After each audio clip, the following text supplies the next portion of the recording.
G'day, sandbaggers. Welcome back to the clubhouse after a huge off-season where everything has been happening in the world of Australian disc golf. It's bloody good to be back in the clubhouse, boys, isn't it? It really is. Yeah. Sorry, we've been a bit MIA from the Park Clubhouse lately. We've had a lot on which we're going to get through tonight, but everything's been happening in the world of Australian disc golf the last couple of months. Melbourne Disc Golf Club's been running tournaments, boys. If you can believe that. I've never seen anything like it. There's been more tournaments. And they have been running them when it's not 7 degrees, which is good. Yeah, Melbourne's finally figured out they're in Melbourne. It's been great. So played a lot of them. Between us, we've played tournaments in 2 states already, and it's not even January's not even over yet. 2 states. Like how many postcodes? We've been 4 hours. Hamilton's not in another state, is it? No. Might as well be, mate.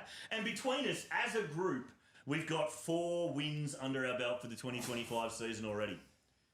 Sure. Fucking siren.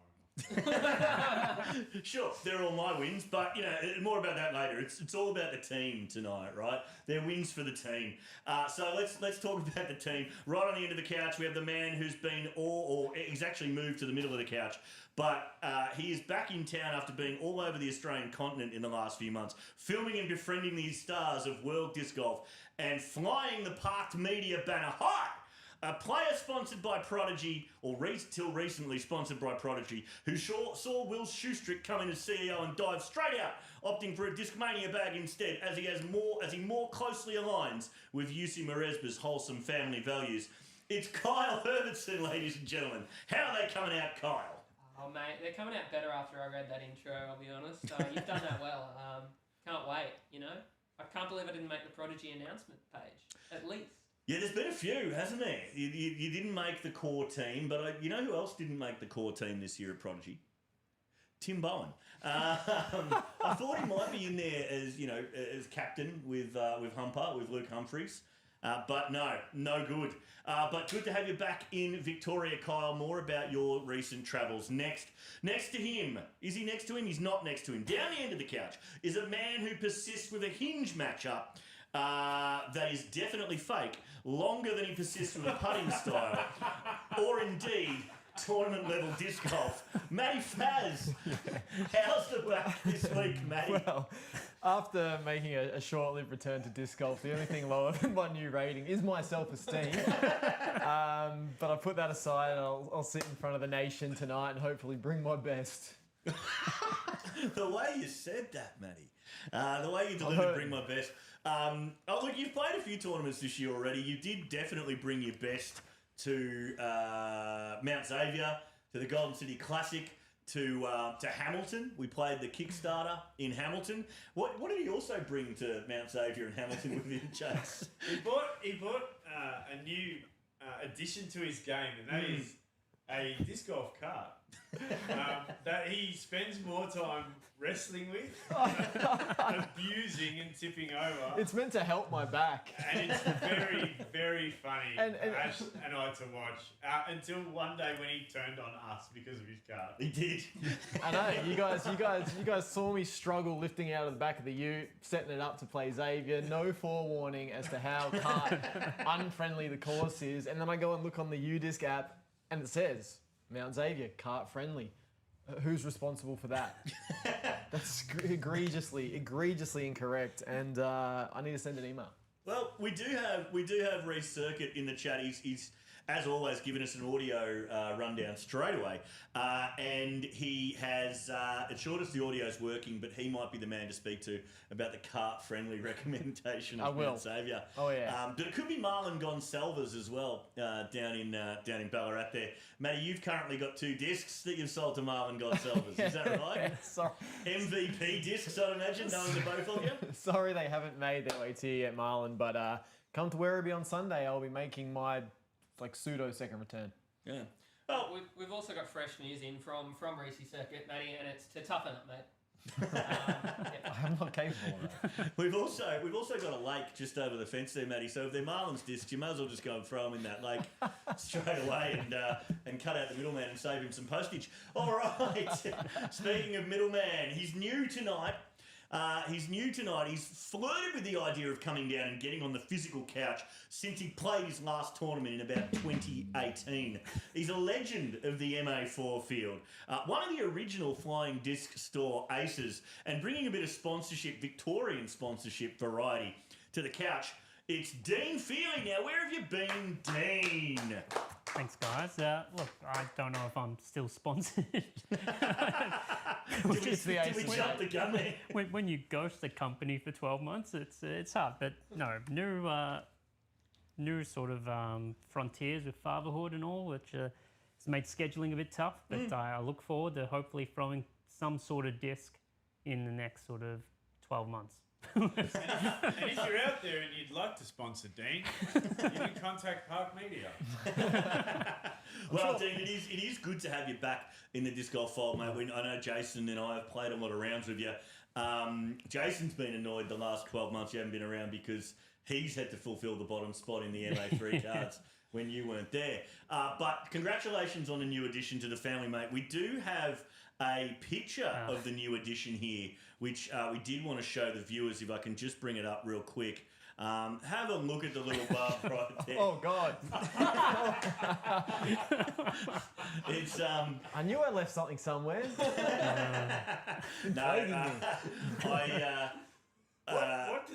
What story does that picture tell?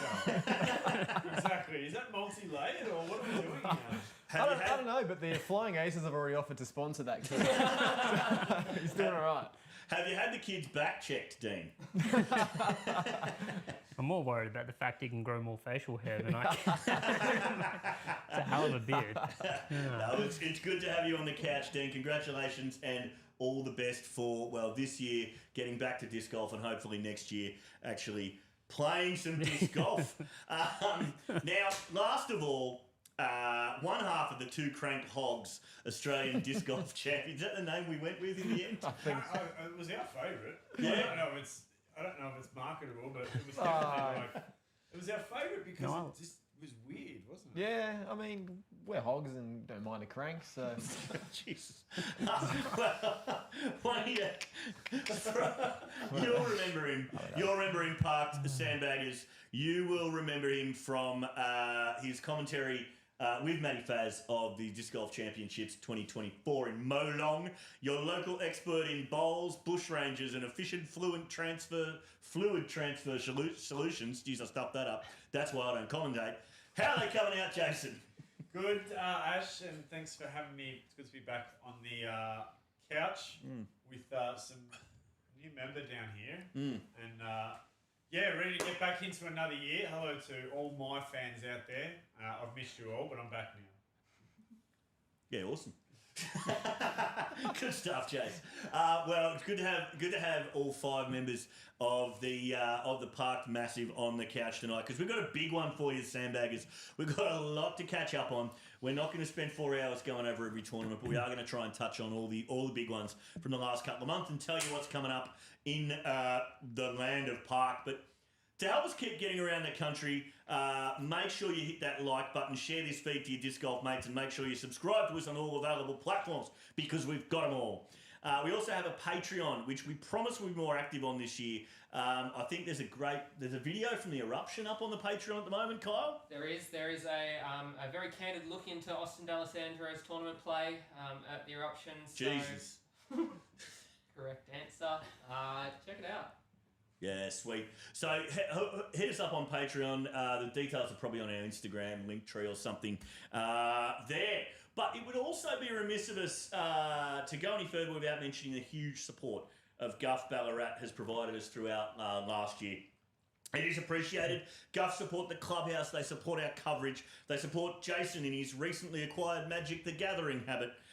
So it's all very much appreciated. If you're in Ballarat, get on down to Australia's first bricks and mortar disc golf store. I went down there recently. I saw some very tasty looking MVP mystery boxes just sitting there. So it's well worth the trip, boys. Have you got down to Guff lately? Yeah, I got there a couple of weeks ago. yeah. I have to ask, what is Magic the Gathering? I don't know. It's when you put in an 850 rated round. Oh, hang on. That's Jason stitching up his side thing. I believe Magic the Gathering's a card game.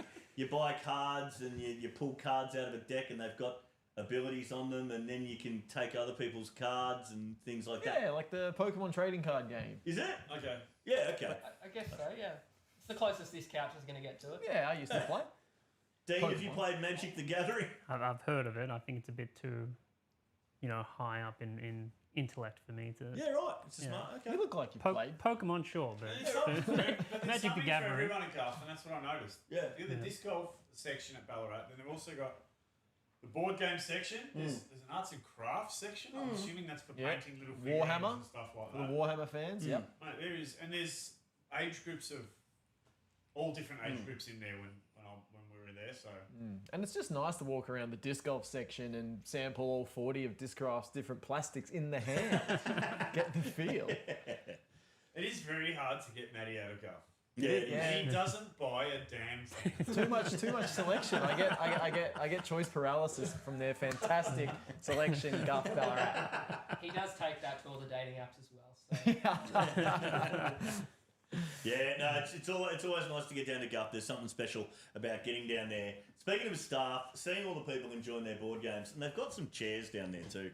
I'm sitting in a deck chair tonight, but they've got those, what are they called? The gaming chairs that look like race car chairs. There's some soft right. labs. Secret labs? Something like that. They're all sitting in those playing their card games That's and what we stuff. need. It's fantastic. It's just a good wholesome joint to buy some frisbees. Now, speaking of wholesome, we're going to turn now to the man who trawls the darkest corners of the disc golf dark web so that you don't have to. It is, ladies and gentlemen, and everybody in between, it is...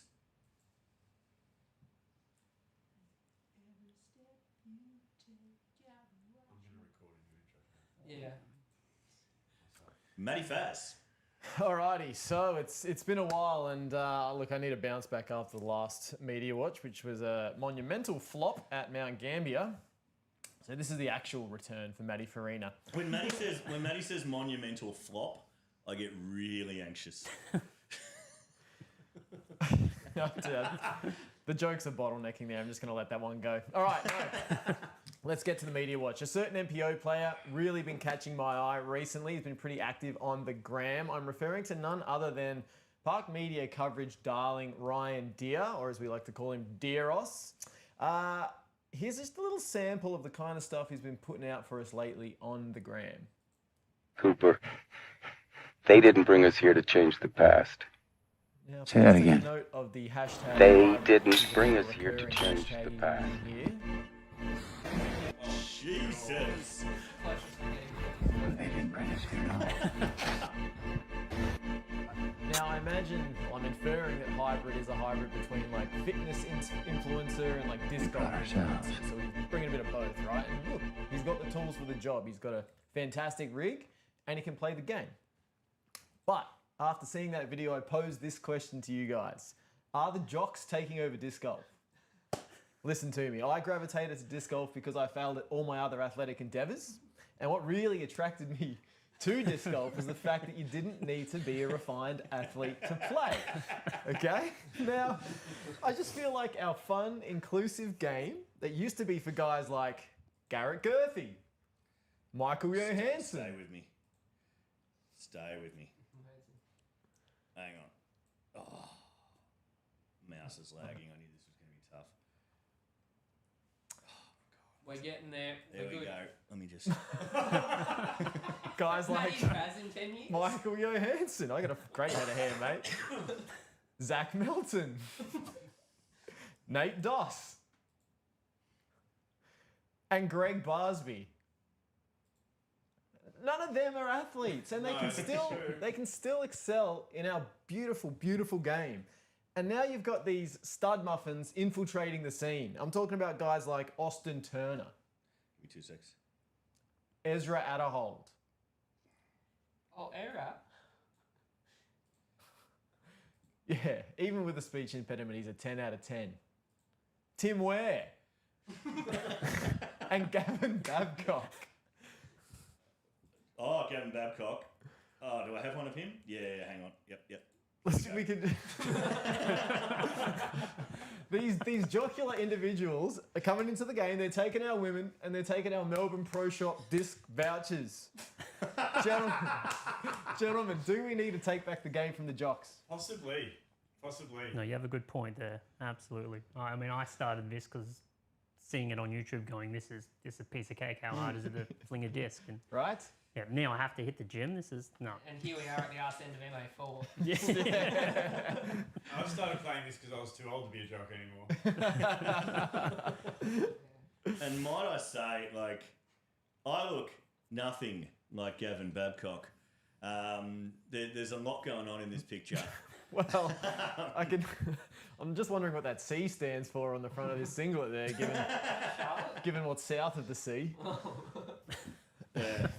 Anyway. All right. So no, good bit, Ryan Deere. Pull it up a bit, I reckon. Yeah, back off, mate. There's a good counterbalance in MTO. We've got Ryan Hart there as well, so we're fine. You You calling Ryan Hart a geek? did Ryan Deere post anything about his 5-putt from the Kingston City? Funny, I really what didn't see part that. of the hybrid does that fall into? No, I think the real question with Ryan Deere, what sort? I mean, he posted that in his off-season training. What sort of content does he post when he wins a tournament? Oh, okay, that's low. Have we seen him in Oh, yeah, That's sorry. low. Yeah. Sorry, Ryan. Sorry, Ryan. No, That's we a love. rocket. That's a rocket for Ryan Deere. Yeah, we love you, Ryan, and we're expecting big things in 2025. Okay. Now I ask everyone to recall my disdain for disc golf equipment that simply doesn't need to exist. Like a car But with Matty, Xavier. what? Oh, the Safari knockers? No, No, we didn't All talk right. about that. All right, we'll skip that. Okay. We'll skip that. Save it for next week. Yeah. Okay. What the heck after these short messages? Okay. Never mind.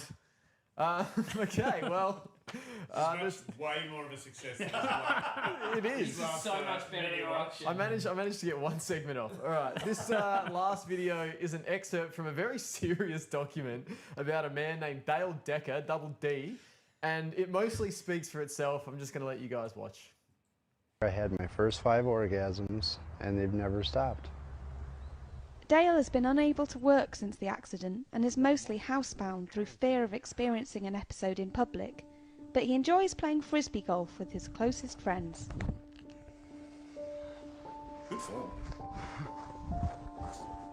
Oh, God. Oh. They happen at all times in any situation. They happen when I'm awake. They happen when I'm asleep.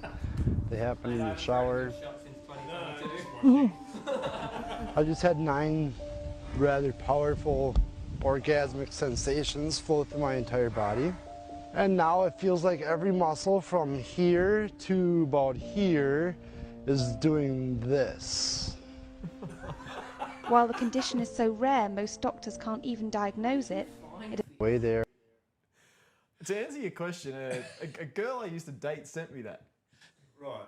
Yeah, she was wondering if there was a correlation. But I can relate. Did you find out? About 9 times, yeah. We can all relate to this guy, right? First time I grabbed a Mako 3, I reckon I went 18 times. Just pulsating around the core. Right. No, pour one out for Dale Decker there. No more gags? No. I'm just What can you seeing- say? I've actually seen the whole documentary before I played disc golf, and then I didn't know, didn't pay any attention to the bit where he plays disc golf, and someone sent it to me like a year after I started playing, and they're like, "Is this you?" So shout us out in the chat if you, Frosty, in the chat, shout us out if you've seen that whole thing. Obviously, very serious thing. There's a part in that documentary where Dale describes standing over his father's casket at his funeral, and like it's fucking brutal, that whole thing. But he had to bring disc golf into the discussion, so good on him, Dale. But yeah, pour one out for Dale. That would be rough. Wonder if it stops when he gets to like 52, 53. Yeah, look, I don't even want to think about the science behind it. Anyway, that's Goose Watch. We got Goose Watch tonight, Oh, Matty. I thought I'd put Goose Watch on the shelf due to popular demand. But no, that's it, guys. That was two-thirds of Media Watch. All right. Yeah, sorry, Matty. I didn't. We talked You did about. so Yeah, no, we were so focused on We talked orchestrating about that. Ryan Deerham with pictures, but that Yeah. one must have slipped me by. But that's all right. I've got free content for next time. And we got a long show tonight, so we can plow on. All right. So look, I do have my own Media Watch, which I've prepared, and I want to get you guys' opinion on this. All right. This was posted by JB. So Jason Brown, player out of WA. Matty, you'd remember him as the WA forehand roller specialist and / forehand roller demon from the Pine Lions footage. But I wanted to get your take on it. It's Kyle. It's a rules decision. As a tournament director, Yep. you may, you may have a take on this. But so he's got his cat there. This is posted yesterday or the day before, and Amando's sign on the poll, and he wants to know if the cat, if the cat gets a penalty basically for crossing the Mando plane. Interesting. Wait, Yeah, it's a wait. cat. It is a cat. It's going to do cat things. Oh, I mean, it's close. Okay. First of all, where's the painted line, JB? Yeah. Where is it? Where is the infinite line? Yeah. Yeah, it's a miss. Where's the line? Yeah. Could be coming backwards. Actually, we had a first-hand experience of this at Counteraction Ash, where the line was not the opposite side of The tree. the tree. Is it the one Frosty was whinging about? It was the one on that par 5 that you had a mare on. Oh, See, yeah, that's right. and you It's never easy actually- to remember. There was you only ne- one. Yeah. You never actually got close to the Mando. I had a first-hand look at it, so we're good. But it depends on where the line's drawn back from it. So I reckon benefit of the doubt goes to the player or the feline. Yeah, I'm with you. Yeah. Yeah. Yeah, I was waiting for the cat to go over the line and then Oh. come back and all that sort of stuff. Reece Circuit's in there asking where's the line. TD of the year 2024. Obviously, Reece, Dean. mate. Have you got any experience with Mandos? Have you played the new Mando rule? I've got Do you like cats? experience with ginger cats, and Yeah, right. I think just because of how they just walk all over you at 4:30 in the morning, it's penalty every day. Just Courtesy every violation on day the cat. penalty. Stroke Yeah. Stroke him. No, cats like that, mate. Probably stroke that pussy. Oh, I knew There it. it is. I knew it. If it wasn't me, it was you. Obviously, a bit of fun there from JB. We've taken too far, but it does. Held back for like 15 seconds. I was going to say I just something couldn't about hold it anymore. when there's pussy on the line. Yeah. It does raise a serious Don't make me question. yeah. Coming from JB, it does raise a serious question for me. As we know, Jason Brown, Dynamic Disc sponsored player, team player. So, do we think this is a sign of JB? I haven't seen much more from him, but JB trying to beef up his Instagram presence based on recent events and cut in on some of that spare cash Dynamic now have with the dead weight out of the building, boys. What do we think? I think there's a lot of space for Dynamic Disc airtime on social media now that they've got one less Wysocki and one of the generic, what was it, Evan Smith? Evan Smith has come on, yeah. Not exactly a And monolith. Kona's left as well. And Kona, like two big names for one Yeah. top, 40 guy? Evan Smith? 40 is fair. Yeah. I think they shared some very generous stats on him today. Was it that he... They did. Yeah. And they also said some very interesting things in their description as to we look for team players to join Dynamic Discs. Jeez, Parting shot. Yeah, a little bit of a parting shot there, but you can take So credit wait. for that one. So wait, they paid Ricky Wysocki like 15 times more than anyone else on the team. They flew Kona in on a Both of helicopter. them. Couldn't tell you who any other international Dynamic Disc players were. And they're insinuating that Ricky and Kona aren't team players. Is that what they're saying? Yeah. Yeah, right. Okay. Yep, that's the one. Yeah, right. Well, as Dr. Frankenstein found out, you deal with the monster you create. So all the best to Dynamic Disc this year. Obviously, all the best to JB. Cassie, the 7-time, will be going around for Dynamic again, from what I understand. And I can't figure out if who's going around again where, but the big one, obviously, we don't talk about international stuff as much, but I think there's some local significance with Isaac Robinson moving to Latitude 64. Did we see any significance in that move? Just the timing, boys. Oh, look, it's pretty hard not to. I mean, you've got one of the biggest names step away from the brand after some unfortunate circumstances, and then they've suddenly got some extra cash, someone else to showcase the plastic, you know. Yeah, I think we can blame Isaac's move purely on Dylan Feldman. So, of course. Yeah, look, we're not going to take credit for it. That's not our podcast. But we'll let Trollers do that next week. Yeah, absolutely. But I mean, yeah, Trollers, went with the John Farnham gag for Dylan Feldman That was after I saw good. him playing, which was good. That was good. About 2 weeks after I did it, but that's okay. 2 months. Yeah, I've been. Months. Yeah, I've been. So yeah, check back on Dylan Feldman's Instagram and Facebook. I've been just every time he posts a picture playing disc golf over the last couple of months, I've just been commenting with a John Farnham lyric consistently. So yeah, just a slow burn, but it worked. Yeah, speaking of dead weight out the building, it was a pretty sad day for me recently when I realised there'd be no more germ birds by Innova. So if anyone who does have any germ birds lying around, Yeah, that is exactly the case. I'm bolstering the stocks. So that's the precious one. They're all currently not in a lake. That's Couple exciting. more. Yeah, none of them have been wet. I've also got one waiting at Martin Go's house. So yeah, very disappointing. But yeah, anything else, boys? Anything else we noticed? Jace, have you watched any of the Tour Down Under and who might be throwing new bags down there? No. Yep, good. Love it. Check that, mate. You know the answer to that. Yeah, I'll catch up at some stage. I do catch up, but quite late. No, look, very good event down there. Very good event. No, aside from that, I mean, we've got to see some interesting stuff, but like we said before, we don't cover it a huge amount, but New Zealand feels close enough to can be considered national. So We're learning. if you haven't already, go check out some footage. Oh, it's fantastic coverage, especially if you want to learn about New Zealand plums. Because that's all those two stoner commentators talk about are the plums. What are their names? Humphrey and what's the other dude? Paul. Tall Paul. Oh no. Tall Paul. They just can't not mention the plums every time there's a plum tree in shot. Yeah. Well, it popped up the other day and Juliana Corver's voice came on in the intro and oh great. A non-stoner voice and then an I'm Nate Perkins. Welcome. So, right. Yeah. Another stoner. No, look, they're doing a fantastic job and it's obviously a huge thing for New Zealand disc golf, which has been around, a decade more than Australian disc golf. So Henry and Hanafi over there have, and the rest of the team, they're the only two we're aware of, have... Feezy, yes, Simon Feezy. And anyone else involved over there is doing a fantastic job. I think Humphreys and Perkins have had a lot to do with getting that up and running and getting the pros out there. So obviously huge for New Zealand, and we'll see if we keep watching the coverage. I think there's going to be some goose watchers next week. Big time.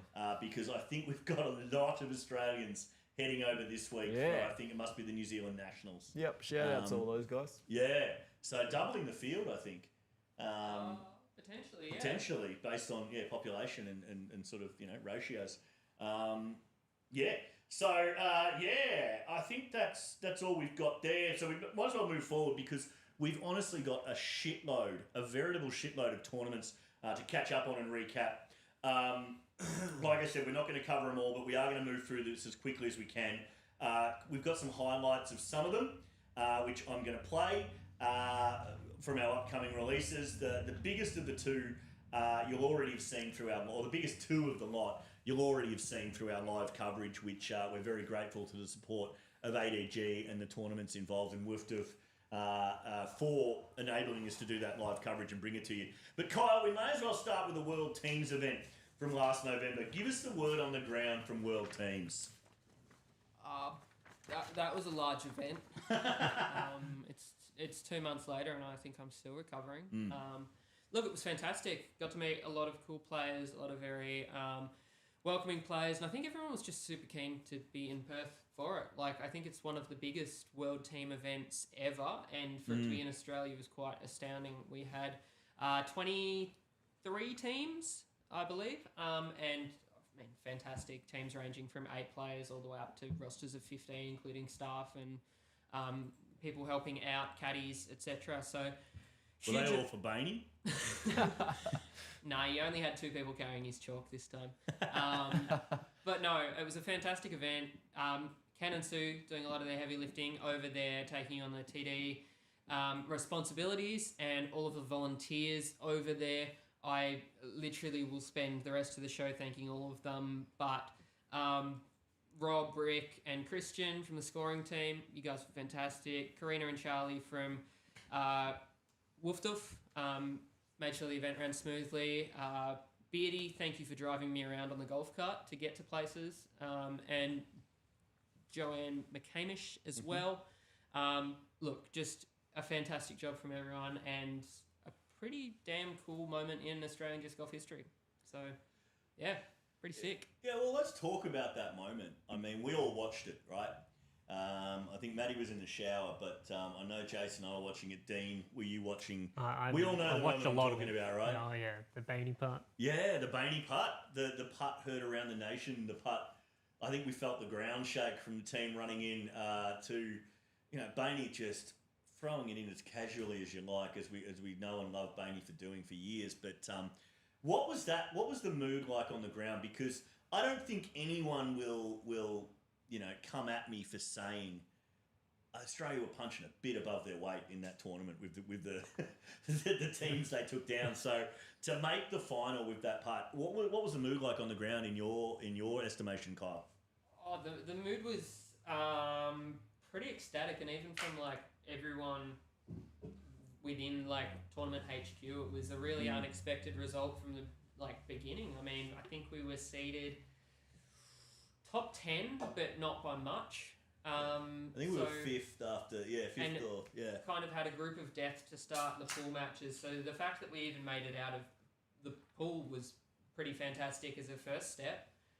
So then to have it all capped off with that putt, I think it was just everyone kind of realising that Australia was capitalising on the either good fortune and good play. Like it was a mix of both, but it was just a really ecstatic feeling.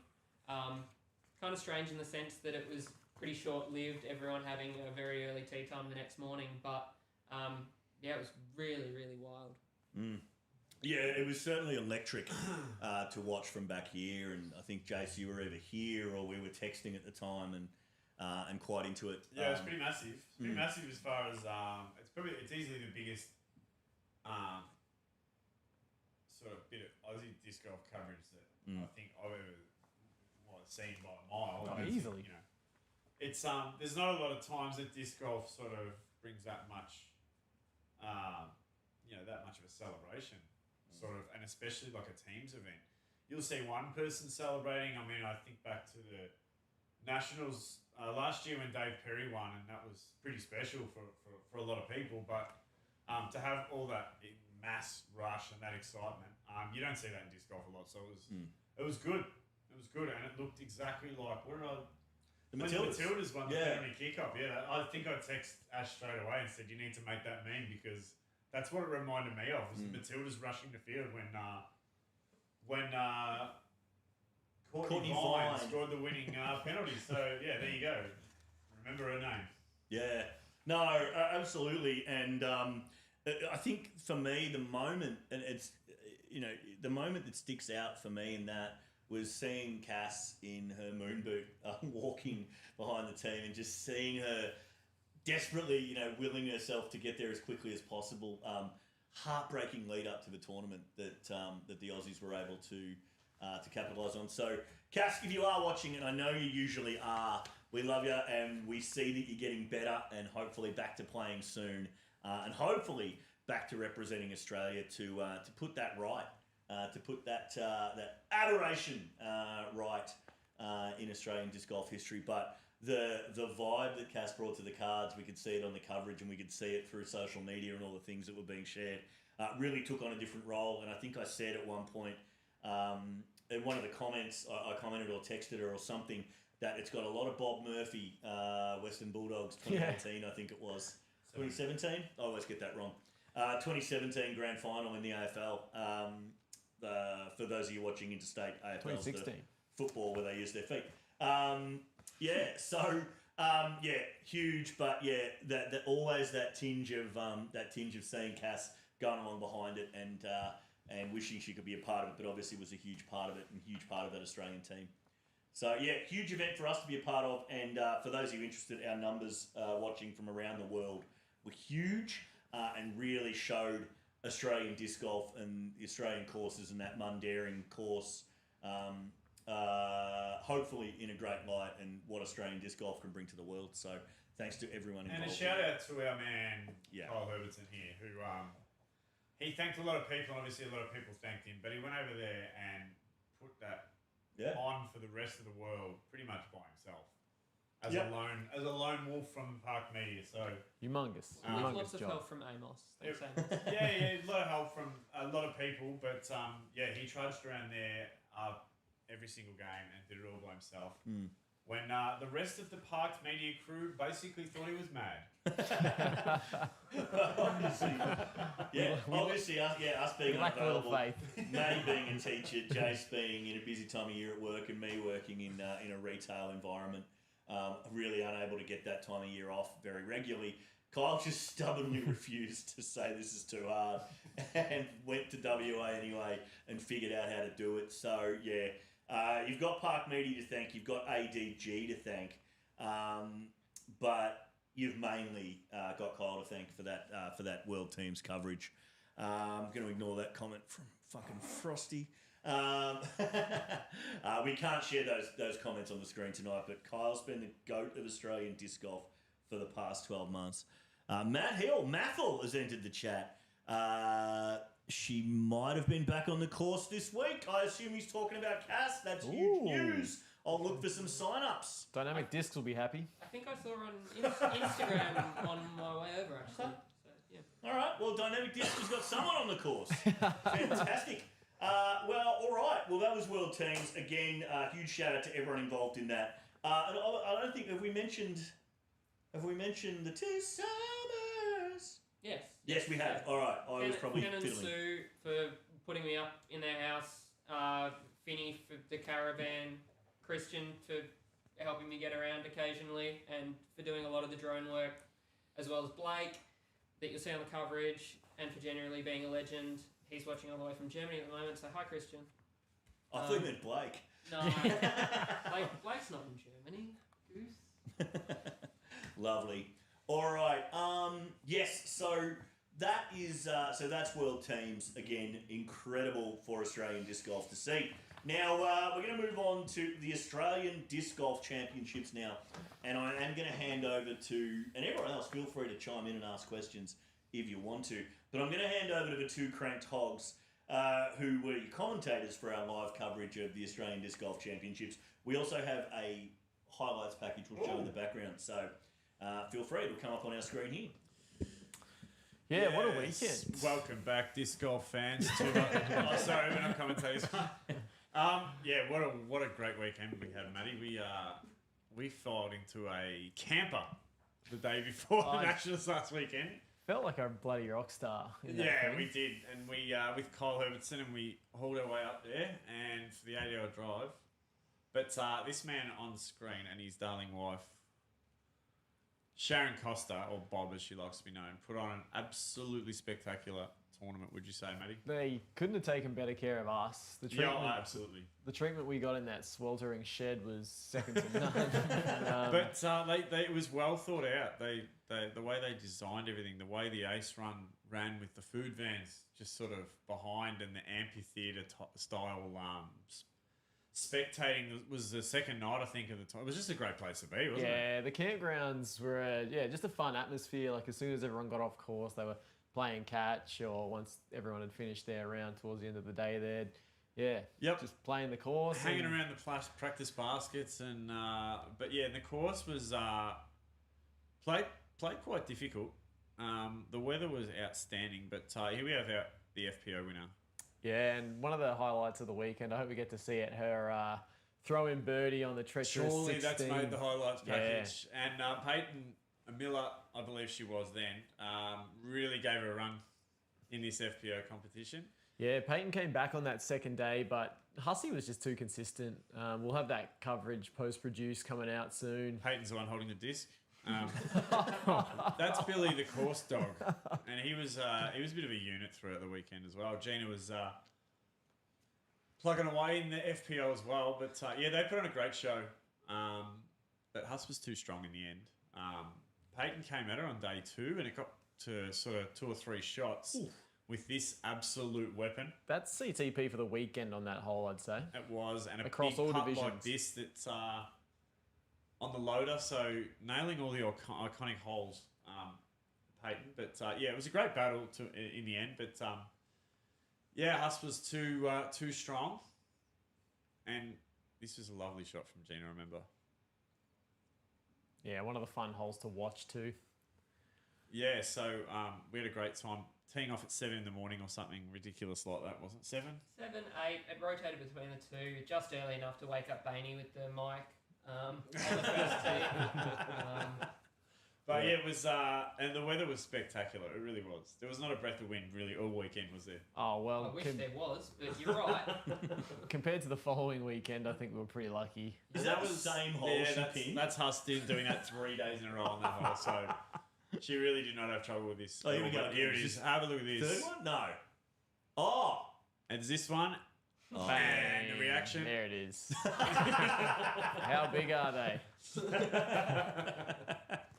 So that was massive, and there she is collecting her check. Nice touch, the novelty checks. It You don't was see huge, that. isn't it? It was. I love that the novelty check still had a perforation line in it. Like you were going to tear it off and keep it in your checkbook. But do you know the biggest problem with a novelty check is you can't transport it. So I reckon that the perforation line's in there so they can fold it up and put it on the plate. Possibly. Possibly. And who's this? Who's this? I haven't seen him in years. Who's that bloke? this man was on lead card all weekend. Yeah, right. He was good. Clayton Beck started out on a feature card. This is a big putt from in the trees. Yeah, we love Clayton after this we weekend. do. We really got around him. Really grew to love him. Yeah, and shout out to him for making the trip to the Golden City Classic recently. Yeah, good to see him down in Victoria. Mm. So yeah, we got to commentate some different players. This man was huge for the whole weekend. Yeah, human highlight reels. This putting was.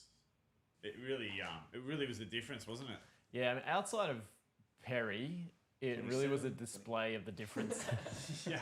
The difference between the American pros and the Australian pros. Watching just his power, control, putting, the whole package. It's that C1, C2, C1 edge, C2 sort of putting. Yeah. As we see a nice big roller from the Danimal here. We did see a couple of phenomenal rollers, and the course really lends itself to a gigantic roller. It does, but this was probably the best one on this hole. The best play on this hole that we saw all weekend.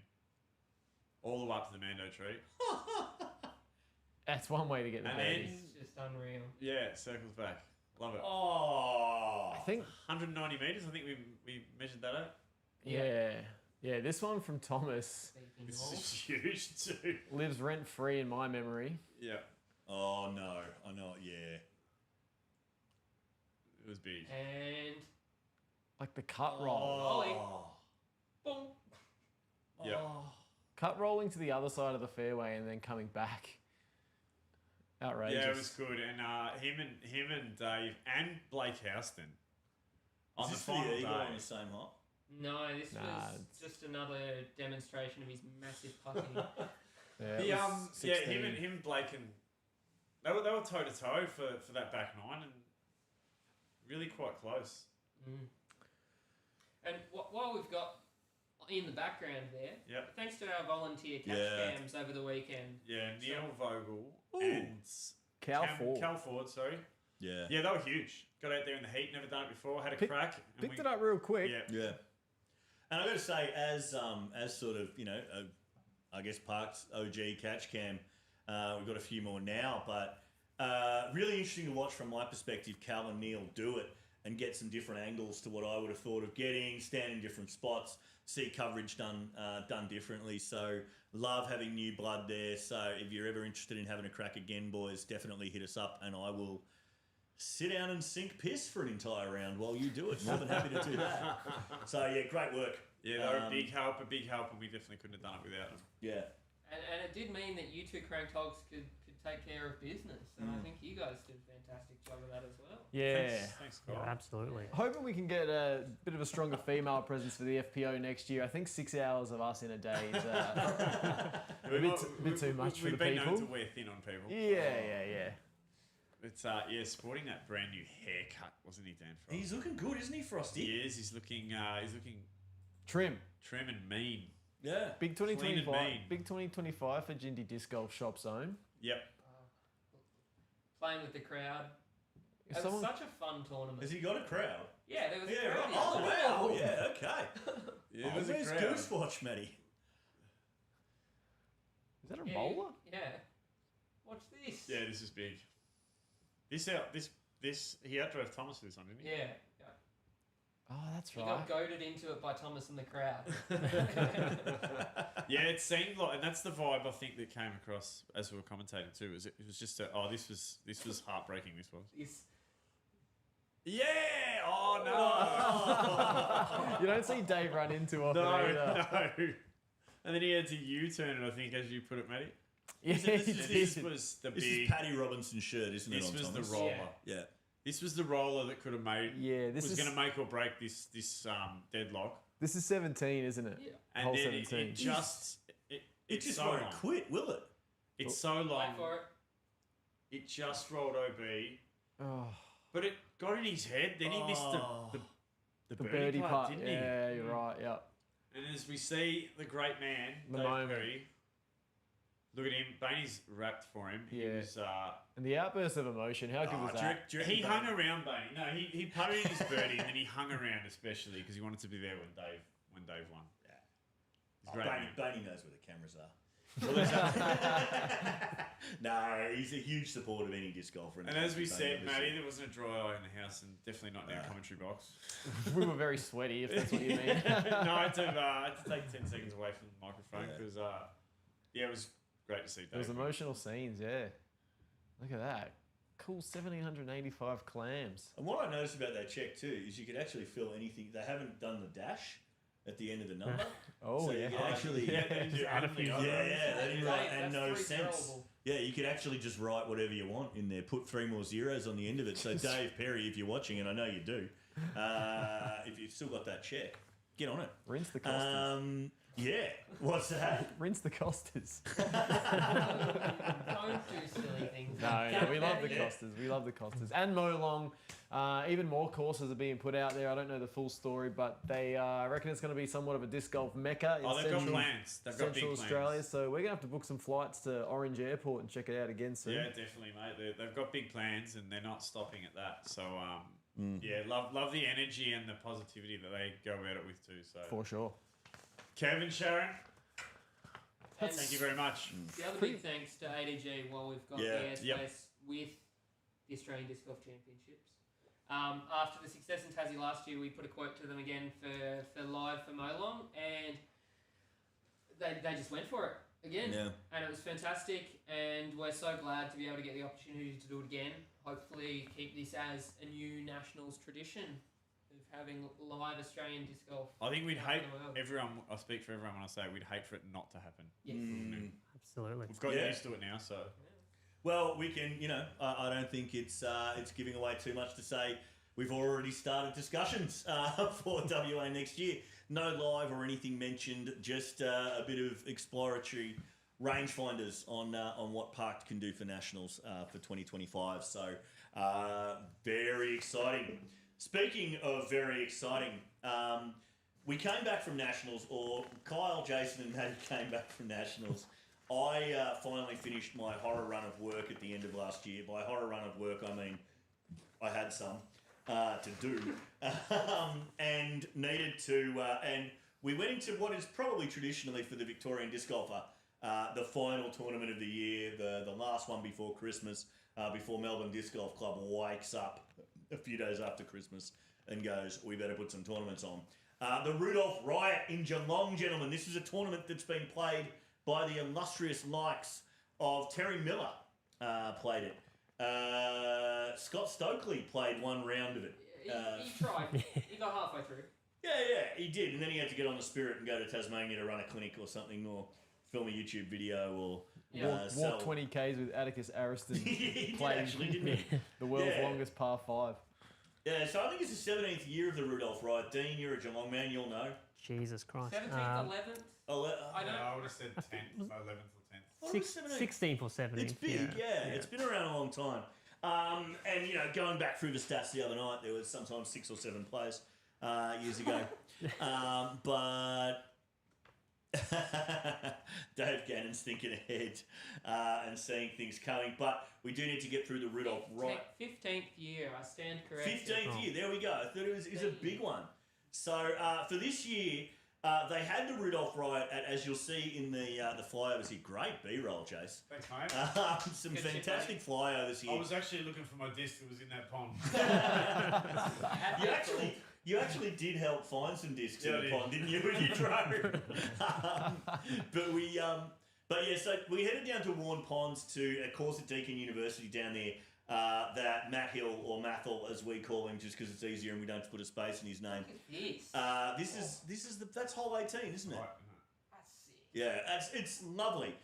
So a lot of things like this, some elevation, a brand new course for every disc golfer playing it. Basically, I think the Geelong Club maybe we're going to fly right over hole 18 now. So we see now we're going to take the chicken route, but it's about 108 metres downhill to go directly to the basket here. So this was hole 18, a big grandstand hole 18 is becoming a feature of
You want to calm down, bro? Just calm down a bit.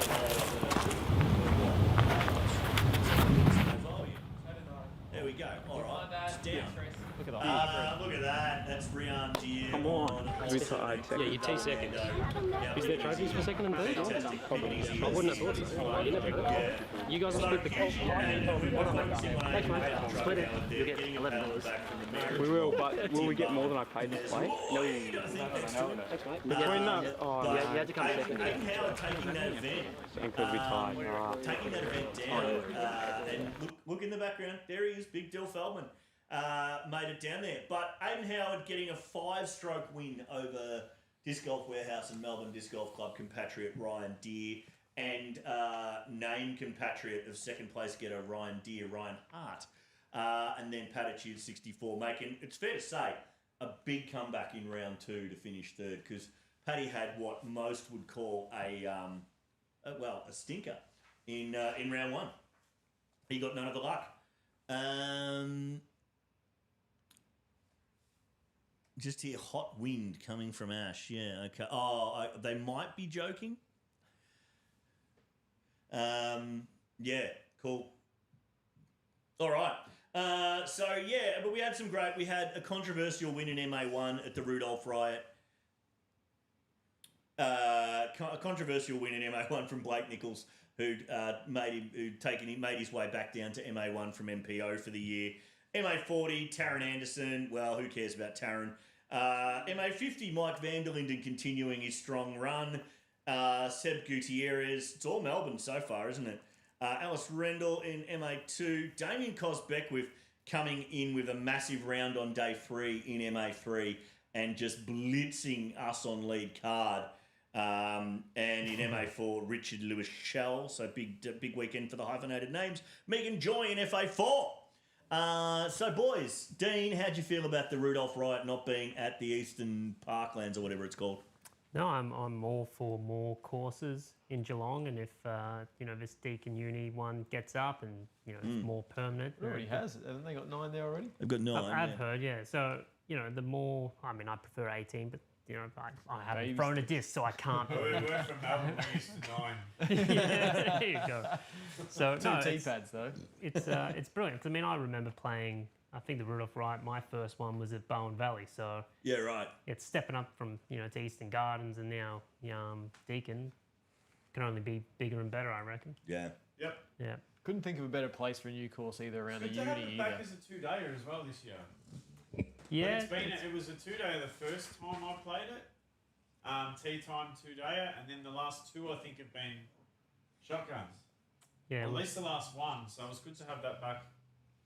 They keep going back and forward, but definitely for my fitness levels, I prefer just playing 1 round a day. Like, even if we have a stinker, like the second round is even worse, so it's even better. Second round, at least we know Yeah, we're playing absolutely. together, man. Even if I have to throw a putt, I make sure to get on your card. Chase, you dished me on the first day. I was disappointed, actually. Well, I didn't ditch you. You decided to finish 6 shots behind everyone else. So. Uh-oh. I tried to ditch you during mid-round, actually. Yeah. You weren't very fun to be around. No. But Matty, you had some comment on the location of the course too. Yeah, just being around a university, what better way to grow the game? Like, it's cheap. University students are cheap. Ryan Deere. And Bring more jobs into the game, mate. Nah. I think it's a fantastic spot for a course to pop up. Especially living in Canada and seeing all the courses overrun with uni students there. No, they've done well, and Matt Hill is a very smart man. I think that was all by design. Yep, definitely. Yeah. Love it. Yeah, well, fantastic feedback and great tournament. Bit of a grandstand course that Mathel has sorted out there. So very happy to see it. Back to me.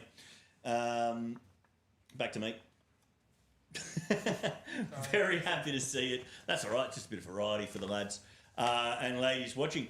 But yeah, very happy to see the grandstand course that Matt provided there. Something different for us all. A bit of elevation and a bit of the 140 metre par threes that Matt Hill is so well known for, but a fantastic finishing hole as well. Footage from Rudolph Wright should be edited very shortly and be out in the next month. So that you can look forward to seeing more of that. We should move on now to the one that Dave Gannon definitely has been waiting for. I'm going to throw it over to Jason to talk about the Golden City Classic. Yeah, the Golden City Classic, which is fast becoming Ballarat Disc Golf Club, and I don't think Reese would mind me saying this, their flagship event. The would you crowning say? jewel. Yeah, he puts a lot of work into it, and he's been talking to me about, talking to everyone about the ideas he's had for holes and different layout changes. He's very excited about his Mount Xavier new course and running that over 2 days. So for those of you who didn't know, it was run over 2 days. We had one. First round was at Vic Park on the blue layout with a couple of changes, and I'll get to that in a sec. And day 2 was at Mount Xavier with a couple of changes in there too. Day 1 was an absolute delight. It was a beautiful day. It was about 28 to 30 degrees, and it was picture perfect. There was hardly a wind. Stunning. Yeah. Day 2 at Mount Xavier was absolutely and completely balls. It was terrible. Wet, cold. It was okay in the morning, but it was humid, and it was pretty obvious something was going to happen. And it absolutely pissed down. And then I think Maddie and I happened to be on the furthest hole from the clubhouse. Second furthest. I think Ash would we find were himself ordered. furthest. We were ordered to stop play due to lightning, which we were in amongst the tallest trees on the course.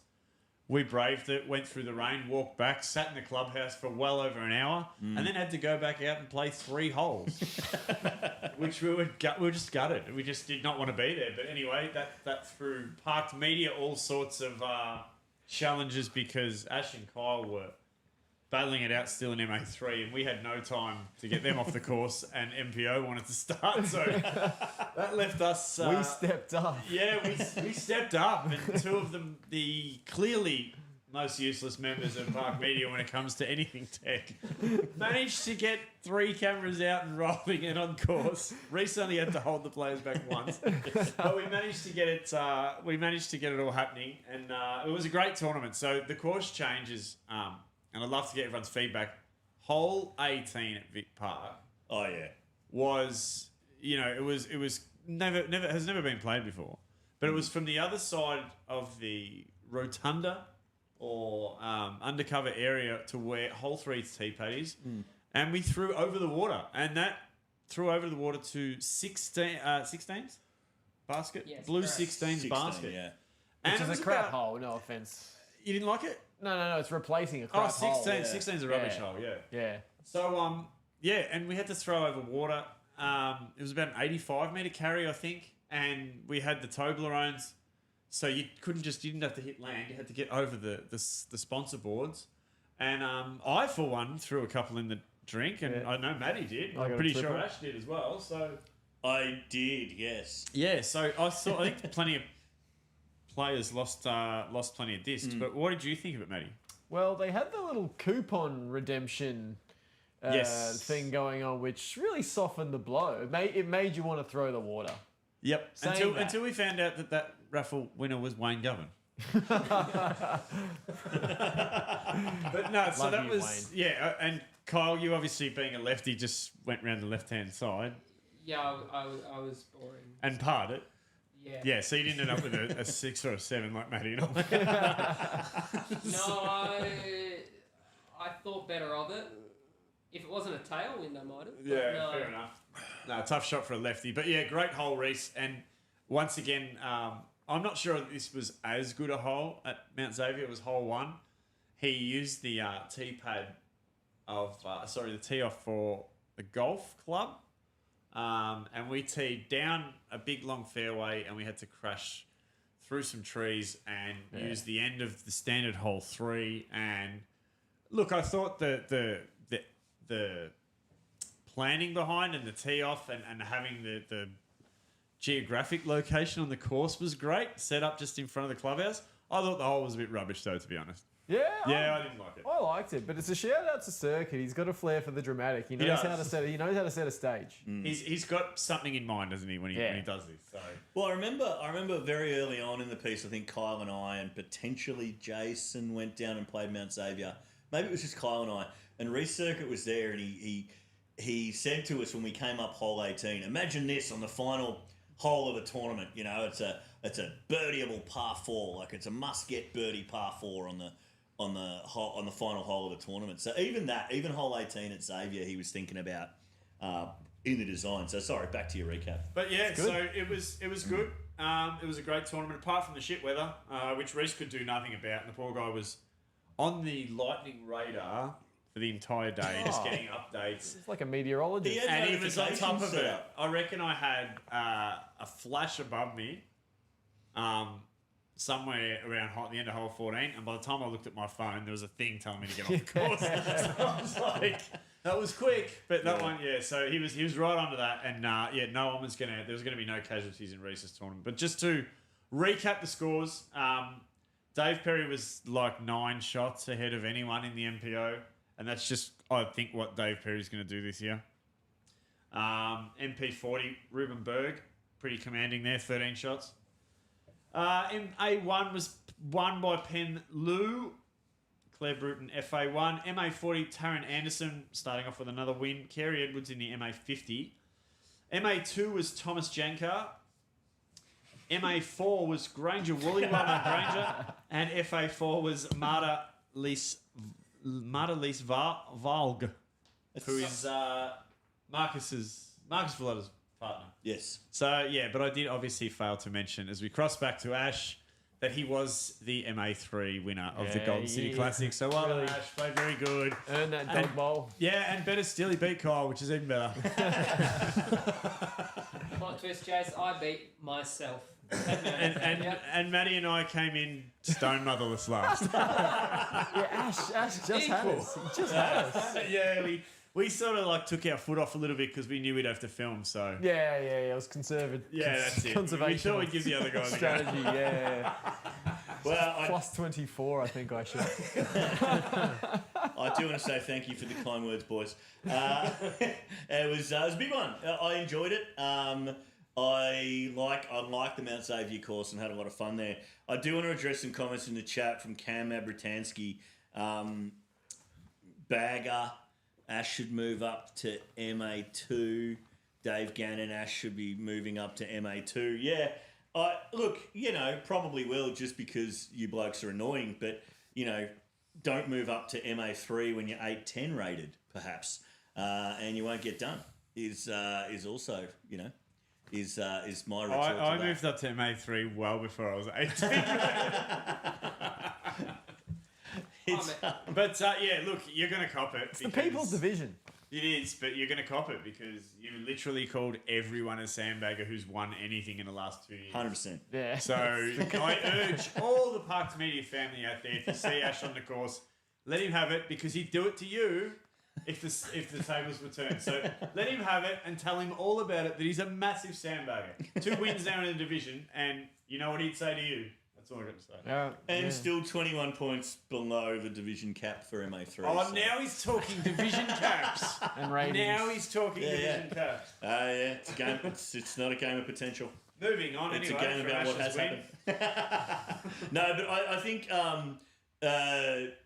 aside from my win, which we've put a segment aside for later, 4 actually. But I wanted to shout out to Maddie and Jason for distracting Kyle on hole 17 by messaging him about where to find the SD cards for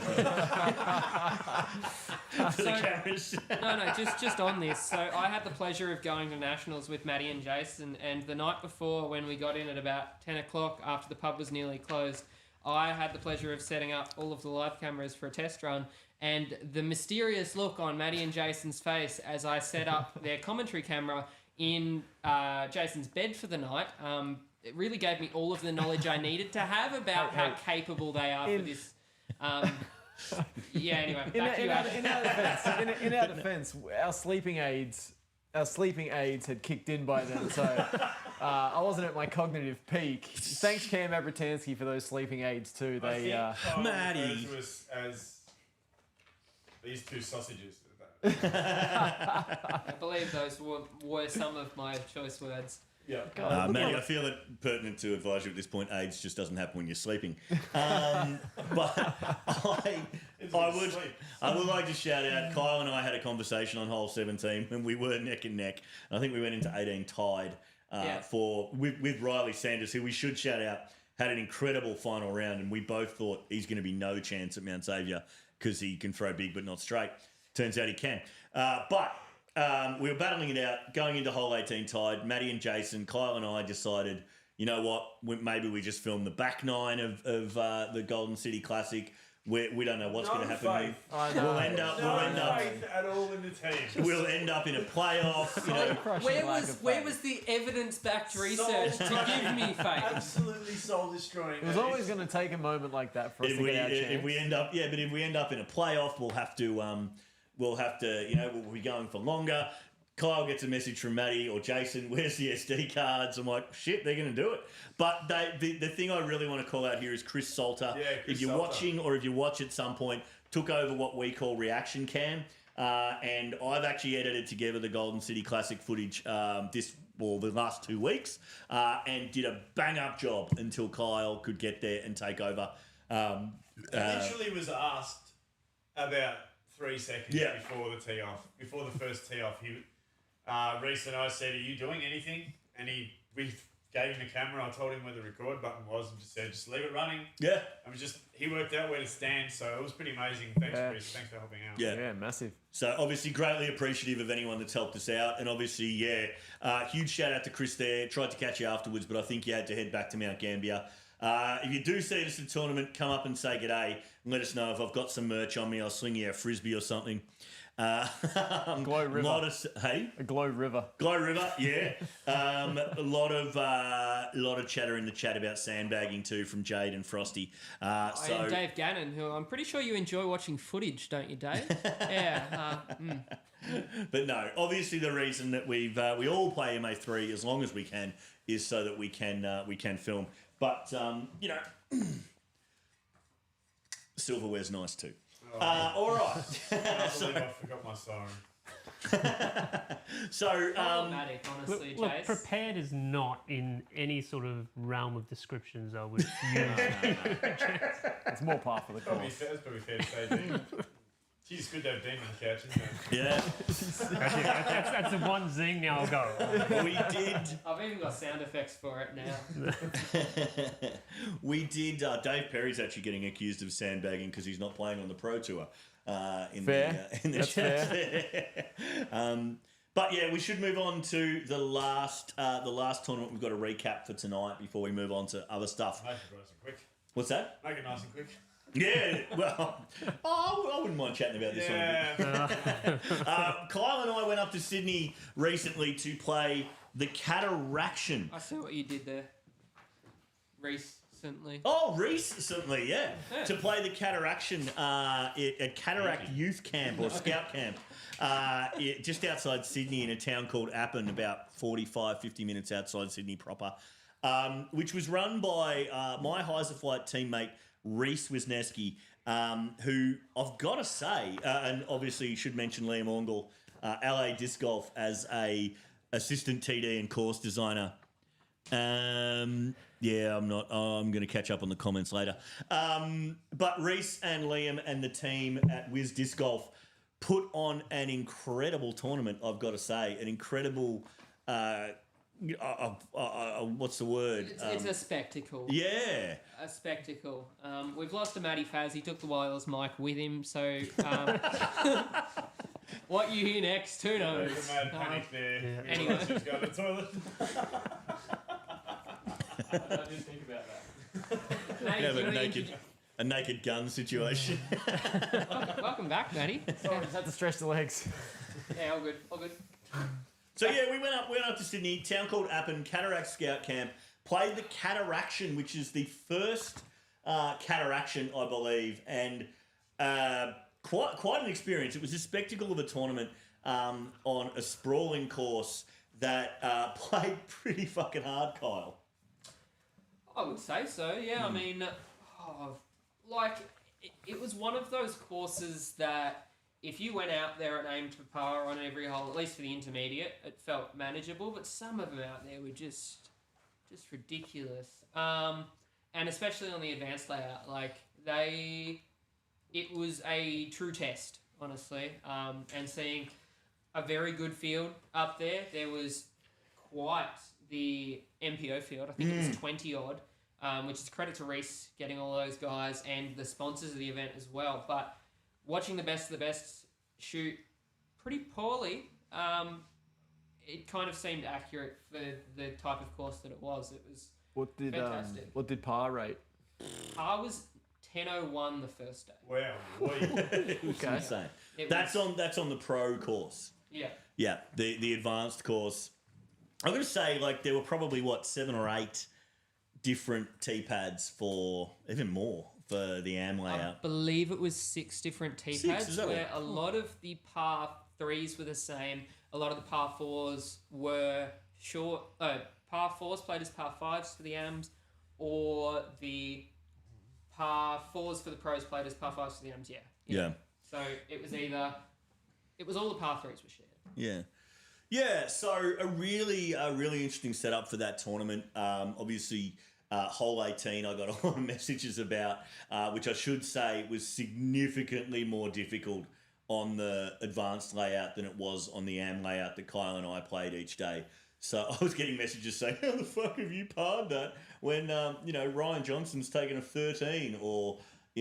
so Dave Perry took a 6 or a 5 on the first day or something. How have you parred it? What have you done differently? And I played a different tee pad. That's what I did, which helped massively. I tried that at one point. How did that go, Kyle? I didn't. My entire group did, Jason. Don't we call that a Barney? We do that. We call that Sam Barnett. It's a Sam Barnett. Barney, I took my entire card with me. I was that convincing. Try that next time. Barney did that too. Barney did too. Yeah, Barney manipulated his entire card. Did you take Barney give out 6 penalty strokes or 8? Whole tournament. I gave out 8 penalty strokes to myself through Reese. so that was good fun. Just sit there with Reese on Tournament Manager watching the 2 strokes get added to each of our scores. Sad days. Yeah, it was sad, but to Kyle's credit, as to Barney's credit, though they did both cheat. They did both own up to that straight away, and and Kyle had a blistering first round as well. So must have been very disappointing to find out that it happened. But I think I should shout out as well. I think it was Jeff Halbrin and Tyre Power Gladesville for their incredible support of the event. I think it was a stupid amount of added cash into the pro purse. They bought all of the player pack discs, which were Halo Innova discs, and also quite a lot of added cash to the pro purse. And I believe the total prize pool was something like 2,300. So no short amount of change there. Yeah. So yeah.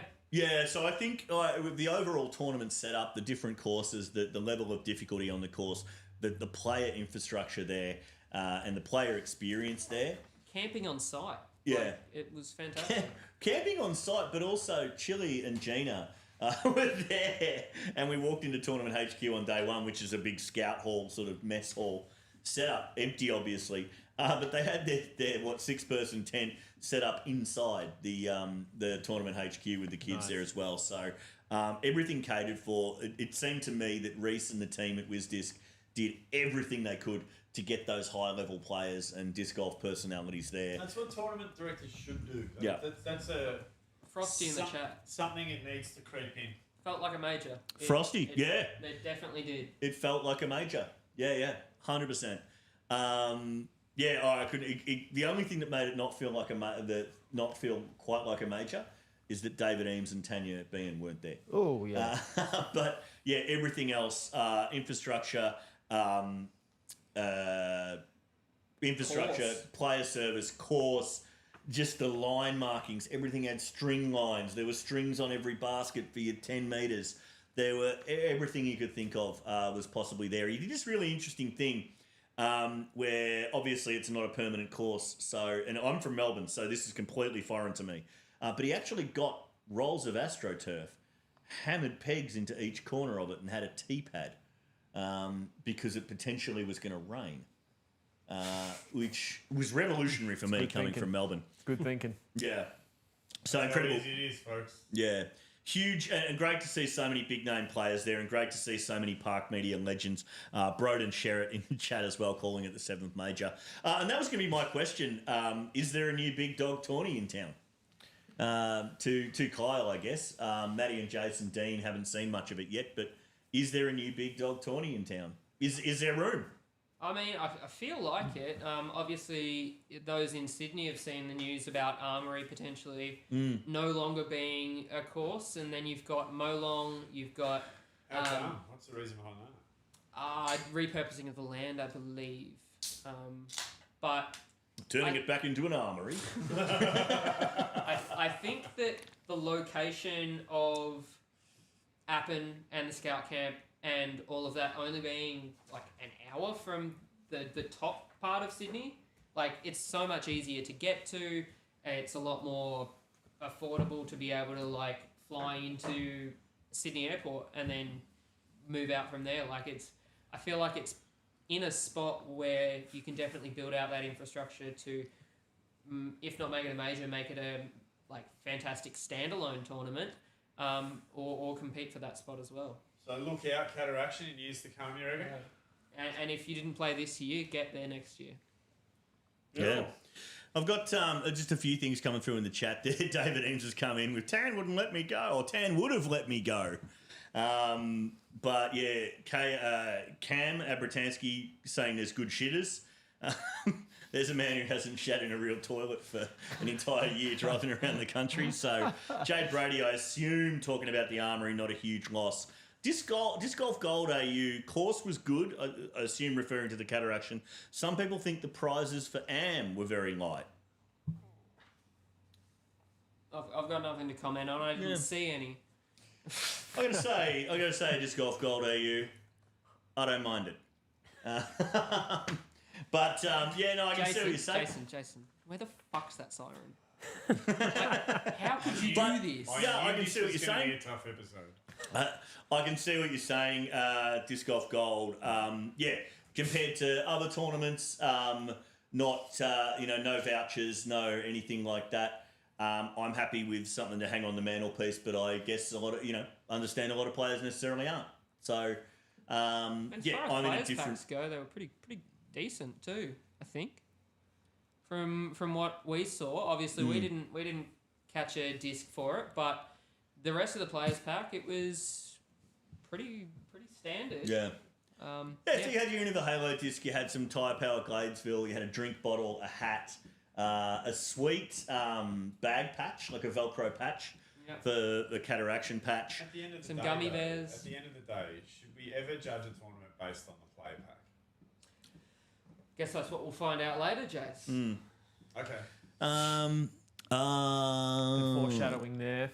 Yeah, that's what it was. Armory costs up to 350% to use, I assume, plus parking fees. That was the thing Reese mentioned with the Armory too.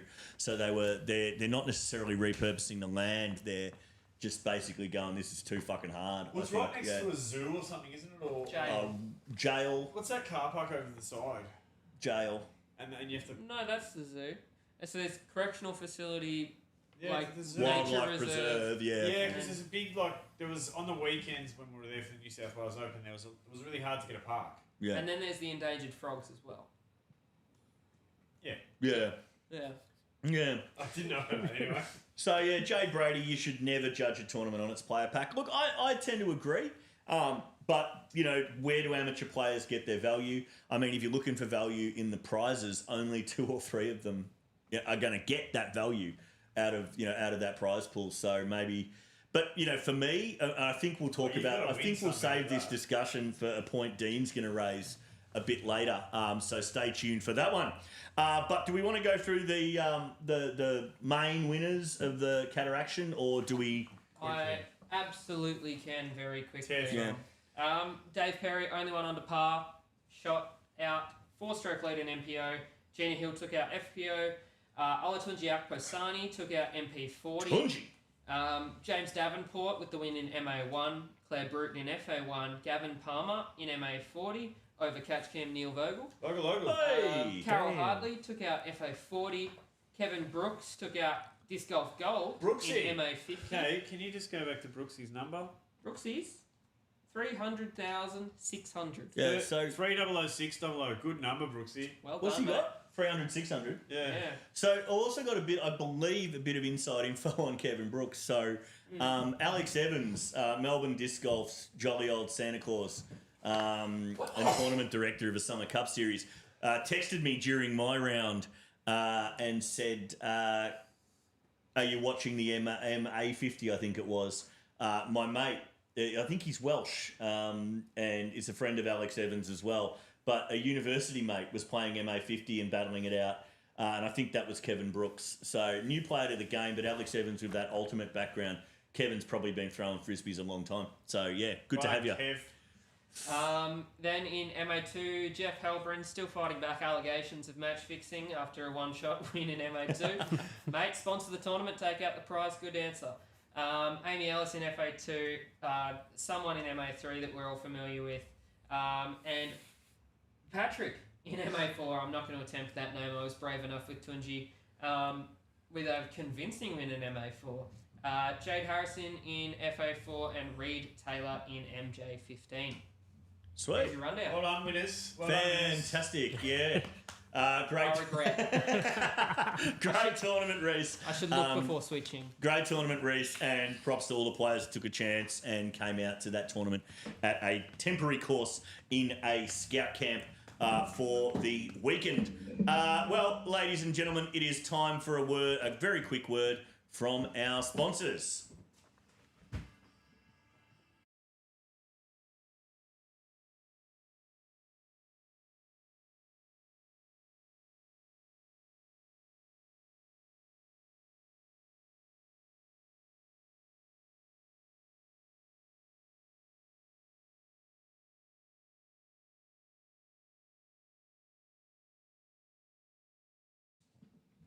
All right. As always, thanks to our incredible sponsors out there at Guff.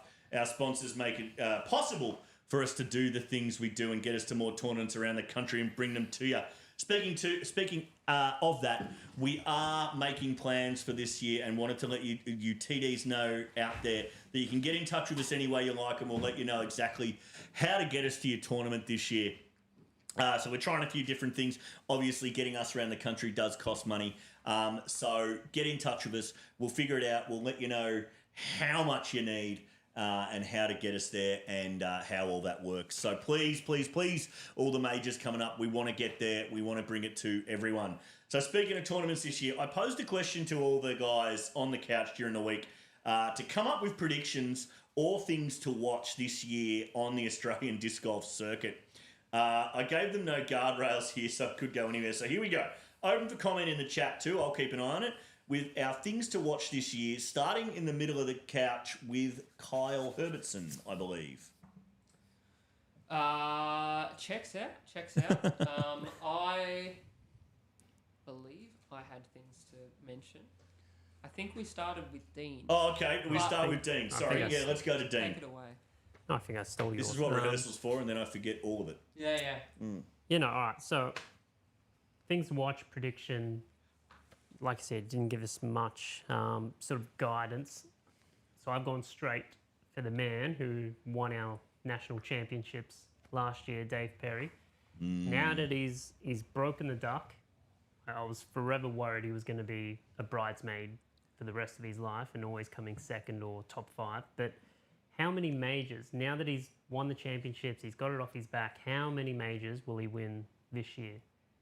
Provided he has to play, but I reckon 2. At least 2. Vic Open, Eruption, knock them off.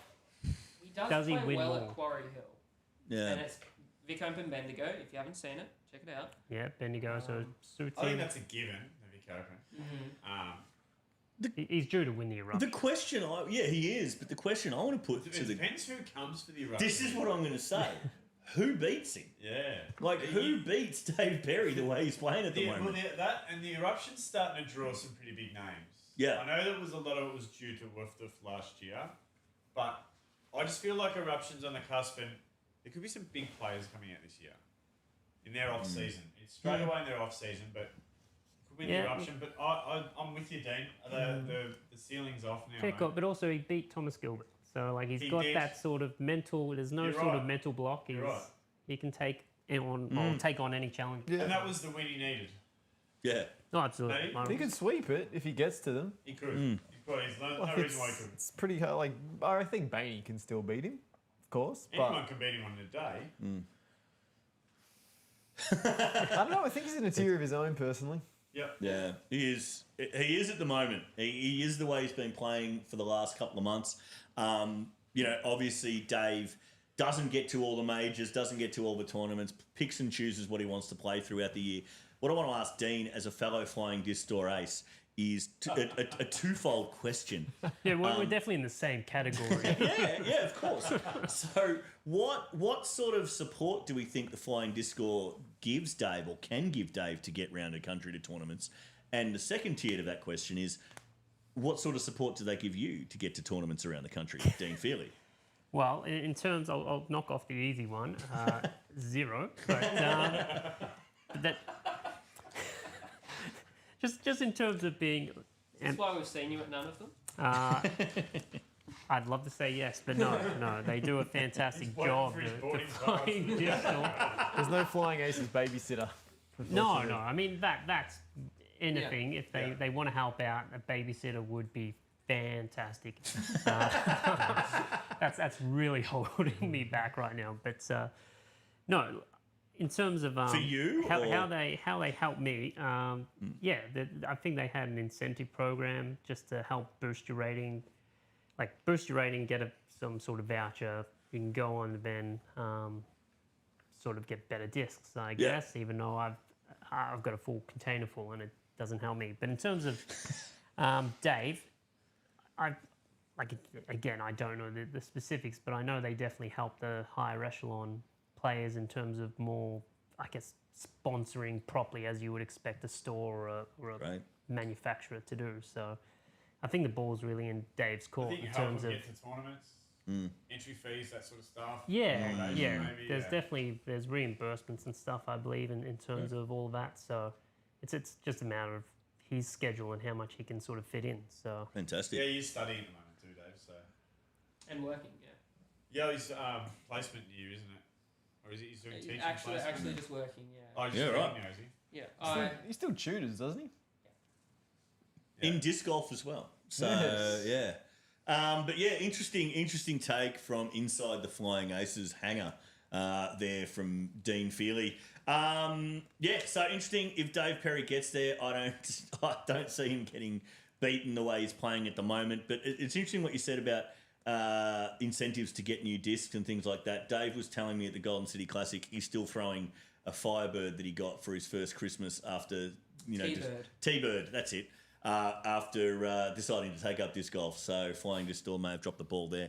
but I think that is the key in terms of the difference between the elite and the rookie is we keep buying new plastic. Yeah.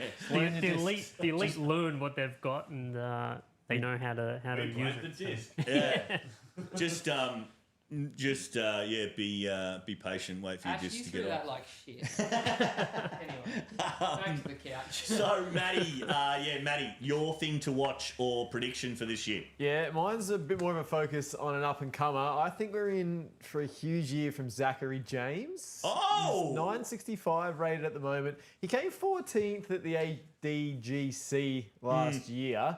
But I had a bit of a chat with him and got to see in person the kid's physique. Like, he's young, he's spindly but strong, athletic. I reckon he's got a good mental game based on the very little I know about the man. He's lovely. I imagine that translates to some positivity on the court. But Zach James. I reckon we'll see him in a few more podiums this year in some pretty big events. He did. I've got his stats in front of me actually. Let me not try to recall it from memory. I think Vic Open he played okay last year, didn't he? He shot a heater of a round. So was it Nationals? So he won the Spring Sling. Yeah. He came first there. He came fifth at the Eruption. I forgot to. Yeah, that's one I should have earmarked. And then 14th at Nats, but. But fifth of the Eruptions, nothing to be sneezed at with the field they had last year. No. With you had Stannerman, you had Casey Wanamaker, Hannemeyer. I don't understand the points on PDGA, but he got 240 points for finishing fifth, and he got 35 points for finishing first at the Spring Sling. So that goes to show how important It goes on Eruption. strength of field, number of field. And I'm guessing the tier. Yeah. But no, Zach James is my breakout prediction for 2025. Yeah, he was showing some form. Yeah. Heiser Flight team member, Zach James. Yep, great the guy too. smiling assassin. Yeah, if you've great never guy. seen that man smile, check it out. Yeah, he brings the energy. It's impressive. Cool. Awesome. Like it, Matty. Who haven't we had? Kyle or Jason? We've got one in the chat actually. Do we? On the theme of up and comers from Denise Stark, and it's a boy who recently took out the title at ADGC in the MJ15 division as his crown jewel for his last year in MJ15, who is now going to be unleashed upon MA1, and I do mean it when I say unleashed because MA1 is in deep strife after having seen him play. Joe Paul from Queensland. That's just one guy? Yeah, two first names. He's making up for someone else. But no, he's one to watch, and I think going MJ15 to MA1, he's lapped both of us, which is old news, but I'll be interested to see how he stacks up against the MA1 field. Alan Brunsting. Cam Abratanskis, your Alan Brunstings. Broden Shearat. Broden Shearat, yeah. Broden Shearat. Broden, he's coming for you, mate. Wayne Govan. You're in deep trouble. The Shearat.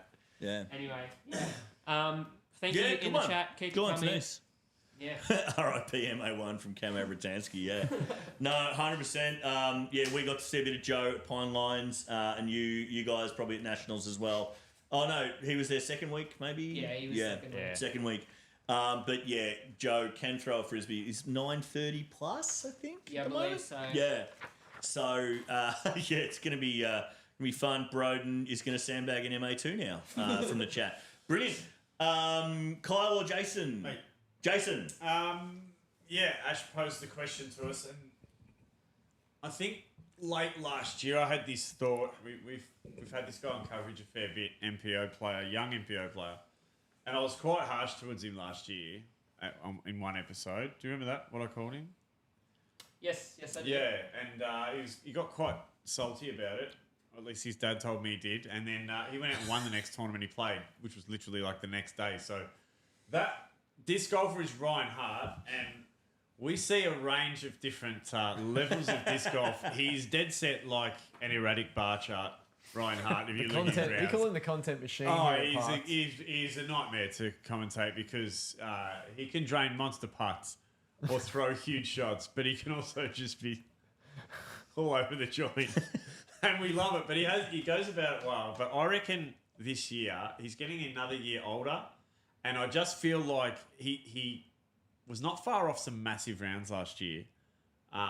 Eruption, he had something like 9 birdies in one round and threw an even. He was 8 over through his round and went 8 under through the last 6. Yeah. To shoot even. I remember Alan Brunstein calling it the dumbest even that he's ever seen in his life. But from Alan Brunstein, that's really saying something. Big. So my prediction is that he's going to pull it together this year because I've watched a lot of him play. But Ryan Hart, my prediction is Ryan Hart will throw the highest rated Australian disc golf round. Love that. That's a spicy take. The highest rated. When I started playing, 1,000 rated rounds were not all that common in Australia. No. Now they're happening quite commonly in most tournaments, and I feel like there's a big 1,100 number coming up for Ryan Hart. So I'm calling it that Ryan Hart will throw the highest rated Australian disc golf round in 2025. There you go, Rhino. Don't let me down. Can I jump on the back of that, Jace? I think that in the tournament he shoots the hottest rated round in Australia, he will also not win the tournament. He'll come third. He'll shoot some MA2 that bullshit. Is probably 100% correct. Dean, what's the feeling in Geelong around Ryan Hart? Is it, you've got your finger on the pulse of the Geelong disc golf scene. Are they waiting for Ryan Hart to do this? Are they pinning all the hopes of the township on him, or how does Geelong feel about Ryan Hart? He is definitely the second coming. You know, I think we were all rallying behind Tim Bowen when I started. Big, massive Tim Bowen fan. This is no way. You know, hey, we have Tim Bowen has a Public Media T-shirt. We love Tim Bowen. We love Tim Bowen, and you know. And he could be the next MP40 champion, Tim Bowen. He's just waiting for his time. I was waiting for my time, but even Dylan Feldman with one arm would beat me when we're both 40. That's the issue. Well, Dylan Feldman may have one arm by the time he's 40. But no, Ryan Hart is definitely one to watch in terms of there's a lot of junior participation now starting to come through. Even though he's more of a MPO adult type player that we sort of consider him, but he's definitely in Geelong one of our best hopes. He's been patchy, and he's had. Yeah, but you look his at good patches are so good. You look at his age, and you his expect bad a little patches inconsistent. are getting less, but his good patches are like he's the best in the tournament by a mile. They only go for 3-4 holes though. No. You look at I don't know if anyone watches darts, but Luke Littler, who was like 16 and made the World Championship final, then turned 17 and stuff. Oh. He has unbelievable streaks where he's setting records, and then he will have an absolute mare and get bomb out in the first round. More highlights than lowlights. Very similar to Ryan Hart. Was he the dude that threw like 9 perfect games in a row or 8 perfect games? He's thrown 4 or 5 perfect legs last season. Yes. And he almost had the record for most. And he was only 17 at the time. It's stupid. Yeah. Welcome back to the Darts Clubhouse, ladies and gentlemen. I do have a darts-related question for you guys, though, for the couch. Can anyone tell me the Australian disc golfer that shot their first 180 on the darts board today? If I didn't see it half an hour before the show, I would have made it a media watch. Shout out to Broden Blake Houston. Who was it? Sounds like something Broden Sheridan do. I don't think it was It's not Broden Sheridan? No, that wasn't. Blake Houston, everybody. Yeah, I thought you said Alex Canaston. No, Blake Houston. No, Blake Houston. So, yeah, shout out there. But no, yes, interesting point about the age thing, because the danger with any teenager like that is a prodigy at a sport, which I think, Ryan Hart's on the cusp of being from what we've seen. But any teenager that's on there's that danger. They're going to discover women at some point. They're going to discover life, and they're not going to give a fuck about the sport they're playing. Yeah. Ryan Hart really gives a fuck about disc golf. So it's going to be, I think that's a good point. Dangerous. Yeah. Dangerous. Frosty and Jade are sitting in the chat going, what about us? But no, we're watching Ryan Hart this year, according to Jace. Kyle.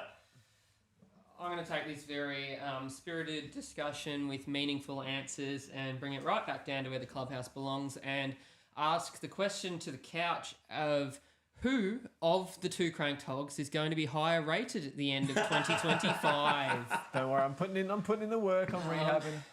There's a bit of this going on at the moment, isn't there? Matty, It's like Ryan Hart's potential. Standard deviation. Matty, so those of you that haven't seen it or followed the commentary on it, because Speaking of records, there has been a lot. So Matty Faz, went down 23 points in the last rating update to 840. I think it was perhaps 28. 28. I don't know. And Jace went up 8 to 813 or something like that.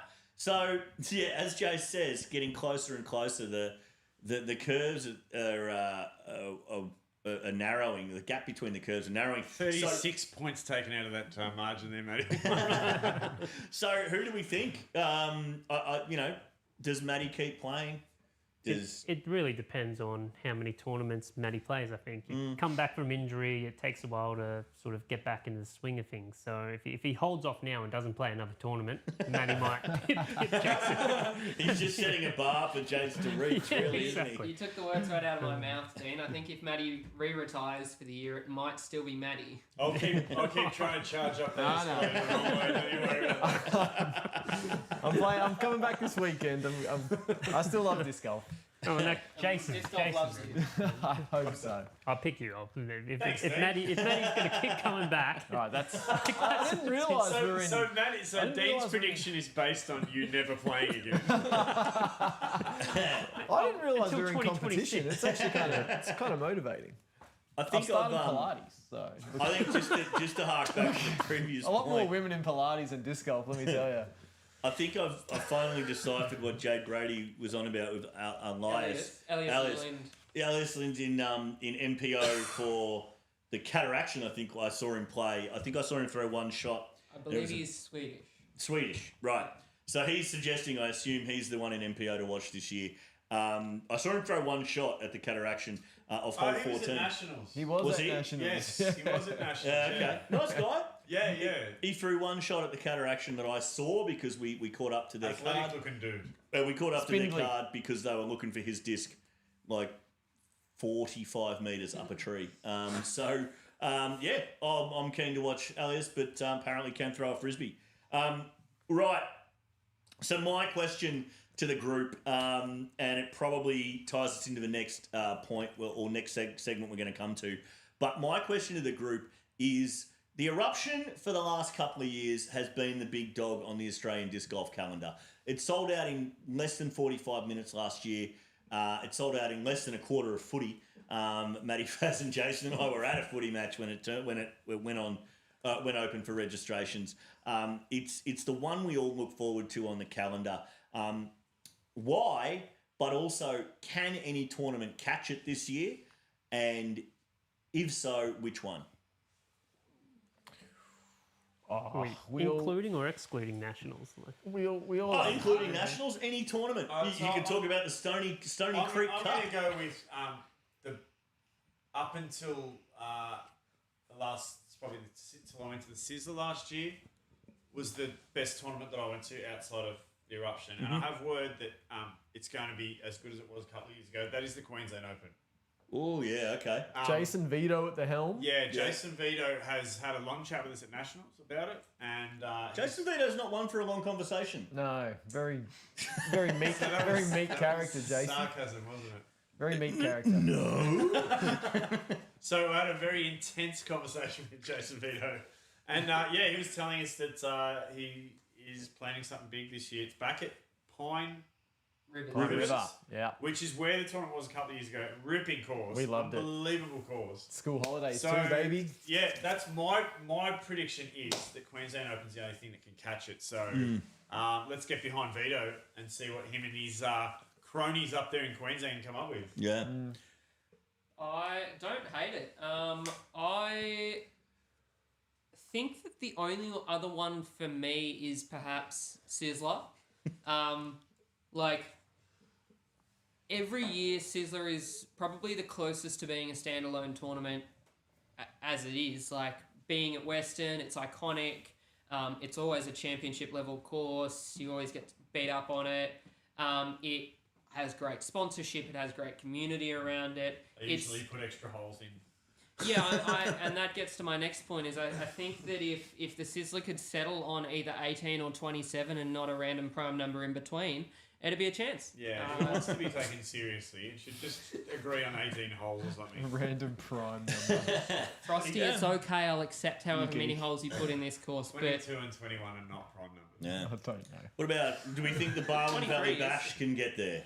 I love the BVB. Yeah, I don't mind the BVB. I love a bare bones tournament as well, just to get out and play.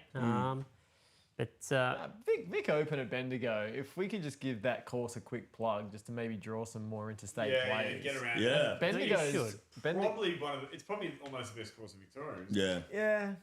Yeah.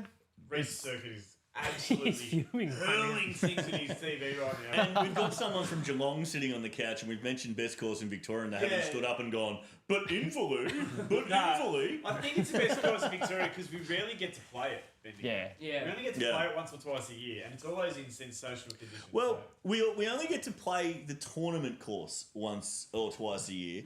The 9 holes are always in there, but they're very different it's not to the. as good, though. Yeah. Well, I've never played it, but the tournament layout is phenomenal. Yeah. Well, Frosty, the de facto mayor of Canberra.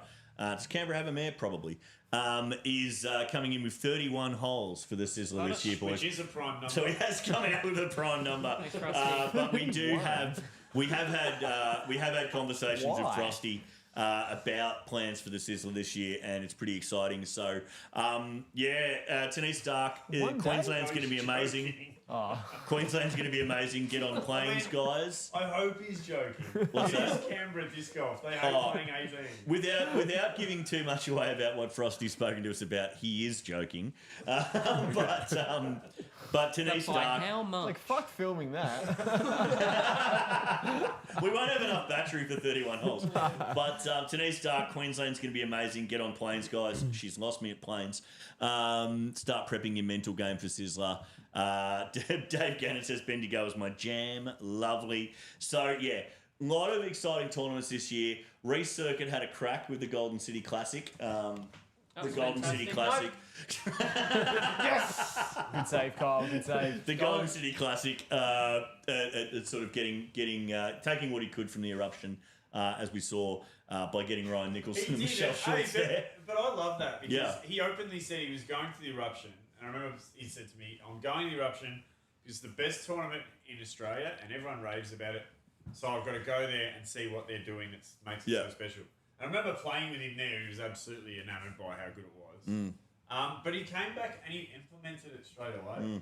He made a water carry hole on 18. So, like, I love that guy in the way that he has the hunger and the determination to just keep making his tournaments better rather than just rolling out there with the same layout and going, same as last year.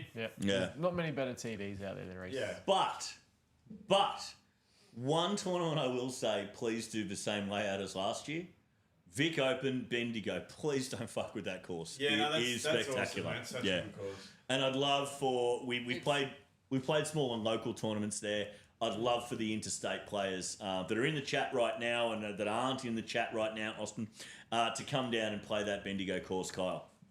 Yeah, I mean for sure, and it's unfortunate because it was one of the ones that was so good that we made the choice to play it instead of filming it this year. So there is no evidence, but trust us. Yeah. Yeah, 100%. We may actually finally film the Bendigo course because it's that good that last year when they had a tournament there for the Vic Tour, we all said, no, we're playing it. Yeah. Decided to play it instead. That's all right. So, yeah. All right, so that's our things to watch this year's segment. Going around the room, Zach James. Skyrocketing. I forgot. I fucked Dave it already. Perry. Dave Perry. Majors Perry. Jason V. Matty and Ryan Hart. Rhino. And I had tournaments. These ones, Jason. That looked like something else. Looks like Ace Ventura in a rhino. Looks like Bonnie Blue. Yeah, so, and I had any tournament trying to catch the eruption. Speaking of tournaments, we do have, actually, hang on, this might be relevant. Okay, yeah, that's off the record, so I'm not mentioning it. They know who they are. Yes, speaking of tournaments, we do have some commentary on tournaments from Dean Feely. Love on his back. Is that That's your intro, man. Voice? Yeah, no. That's your intro. No, So, great. Dean, what do you want to talk about when it comes to tournaments? We'll spit him out after. Yeah, spit him out after this, yeah. All right. Let's see the serious Dean. The words. No, not serious at all. But just wanted to. I mean, basically got asked. I had to have a segment, so sorry, viewers, don't switch off. Sell it, Dean, sell it. They think she's so off the cuff, Dean. People watch Professor Parked. They're still here. It's called Feely's Feelers. Yeah, no. So all right, I'm not a TD. I haven't been involved in any planning, so I don't have any background on this. But other than a player, which is a very loose term as well. But On this couch it is. I was just posing the question myself, and I'll ask you guys too: are the prices of disc golf tournaments starting to get astronomical in the sense? Touchy sub. Mainly directed at the AM level, but if you just want to throw up that slide, this is some of the most recent or coming up tournaments. The entry fees to that. Sizzler and Eruption. The yellow is the junior sort of category, so that's something we should see more of, but I'll touch on that another day. But it all came about because I wanted to basically, I was thinking about a comeback in December for what's on. Obviously, Rudolph, brilliant. I'll try and work out if I can get that time. And then I saw it was $70, and it's each to their own. But I just thought that's probably a bit steep for a 2-day tournament. I mean, great location as we've said, and I don't know what else is involved in terms of players packs and whatnot because I wasn't there. But that sort of just steered me away a little bit in terms of the current situation, cost of living, So you've been playing for a while. Tell us what's happened in the time you've been playing. So what sort of cost are you used to? You would have, back, I guess, pre-pandemic and stuff, you're paying maybe $20 to play a tournament. So that was the standard, was 20, and you 25. still get players back, you get a disc and whatnot. Definitely the standard's been raised, right, in terms of Golden City Classics and Vic Opens, and you're getting like towels and all sorts of other equipment that goes with that. So I can definitely see that there is definitely value there. It's just a question of whether we're getting bang for our buck now. So I guess I use the Eruption. You can put the other slide up if you want, Ash, but that just only separates the amateur level. Because obviously the pros, if they're playing for money. So the higher they pay, or the more money they pay, it's coming back. It's a gamble. Right? That's a pool. Yeah. That. So are these fees are you getting bang for your buck? And we've Was it spoken about $180 for the champs? for the champs, yeah, for the amateurs. $180 for amateurs. Which Good again, heavens. and look, it's a 2-weekend tournament. Well, that's only there's one a lot weekend for amateurs. for amateurs, but I'm thinking cost involved in sort of running a 2-weekend tournament, and you're sorting out the whole week in terms of pack down, set up, doubles tournaments. But the Eruption is where I want to sort of focus in on being my favourite tournament. And we've sort of touched on it. It's a 3-day festival, always something on. They always go to sponsors, venues and stuff. Yep. 125, I'm happy to pay that any time of the year. And it's a And major, You right? got a Heiserfly shirt this year. And there's some... The Eruption is one tournament that always has some coffee vouchers lunch vouchers, all that sort of thing. So there is a little bit of reimburse or a little bit of rebate there for the player as well. Parameters. So I reckon, I don't know really what the sweet spot is for regular tournaments. I put Ruffy Rumble in there. They're what they call bare bones or no frills at $30 for an amateur. And then Rudolph is, I'd say, in the same class in terms of that it's not a major. You know, it's on the Vic Tour. And it's sort of, it's creeping up into that Sizzler major sort of thing. And I'm not picking on Rudolph. It's just the tournament I was going to play. So, well, these are facts, Dean. A $55 difference between Rudolph and Eruption is noticeable. Yeah, I agree. $55 is a Heiser Flight shirt that you got at Eruption plus more.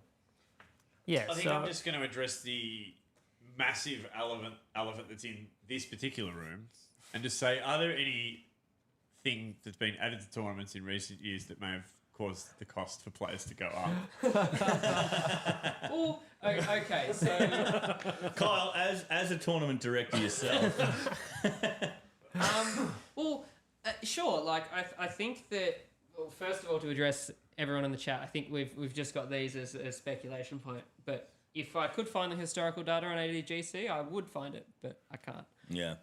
We can look into it. We can look into it. Yeah, but we can continue it's the type this. of thing that it's like, I think that disc golf has grown and evolved, and it's down to the individual to work out whether or not there's the value in it. And I mean, as with everything, it's gotten more expensive, but I feel like it's a discretionary thing. Like if you think you see what's advertised as part of an event and think that I'm happy to play the course, be a part of the tournament, be a part of the group going to that event and making it what it is for the amount that I get back, then that's the judgment call. I don't think just a standalone number is necessarily going to be our best judgment of it. And like Reset in the chat, like it depends on what you get in your players pack and surveying the actual players who come to the events as well. Which can I just touch on that players pack? Yeah, because this is often a big bone of contention with a lot of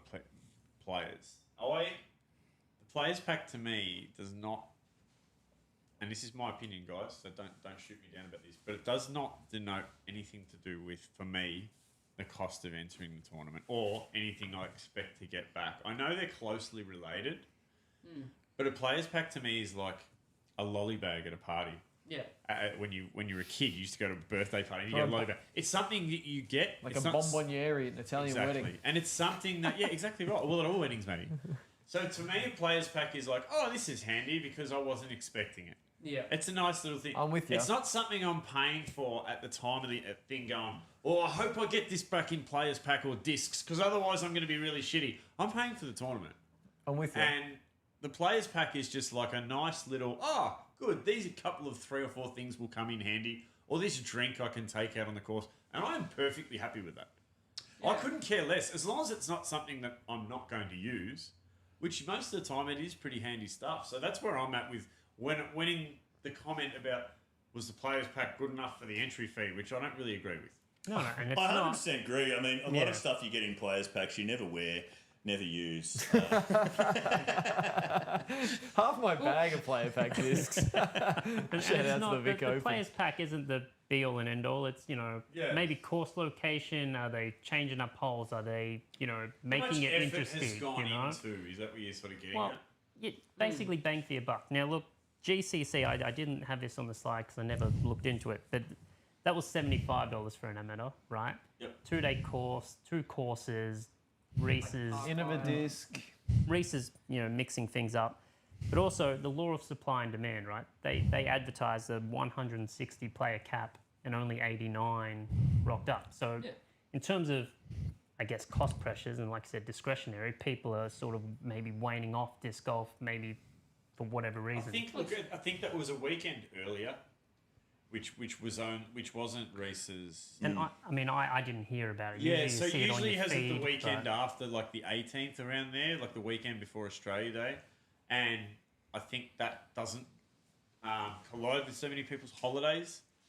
School holidays, that sort of thing. They're often that first 2 weeks of Jan. Yeah, whereas he had it in the second weekend in Jan, which he felt was why the numbers were down. But look, there's often a lot of reasons. But I would love to know, Dean, how much of it was because of.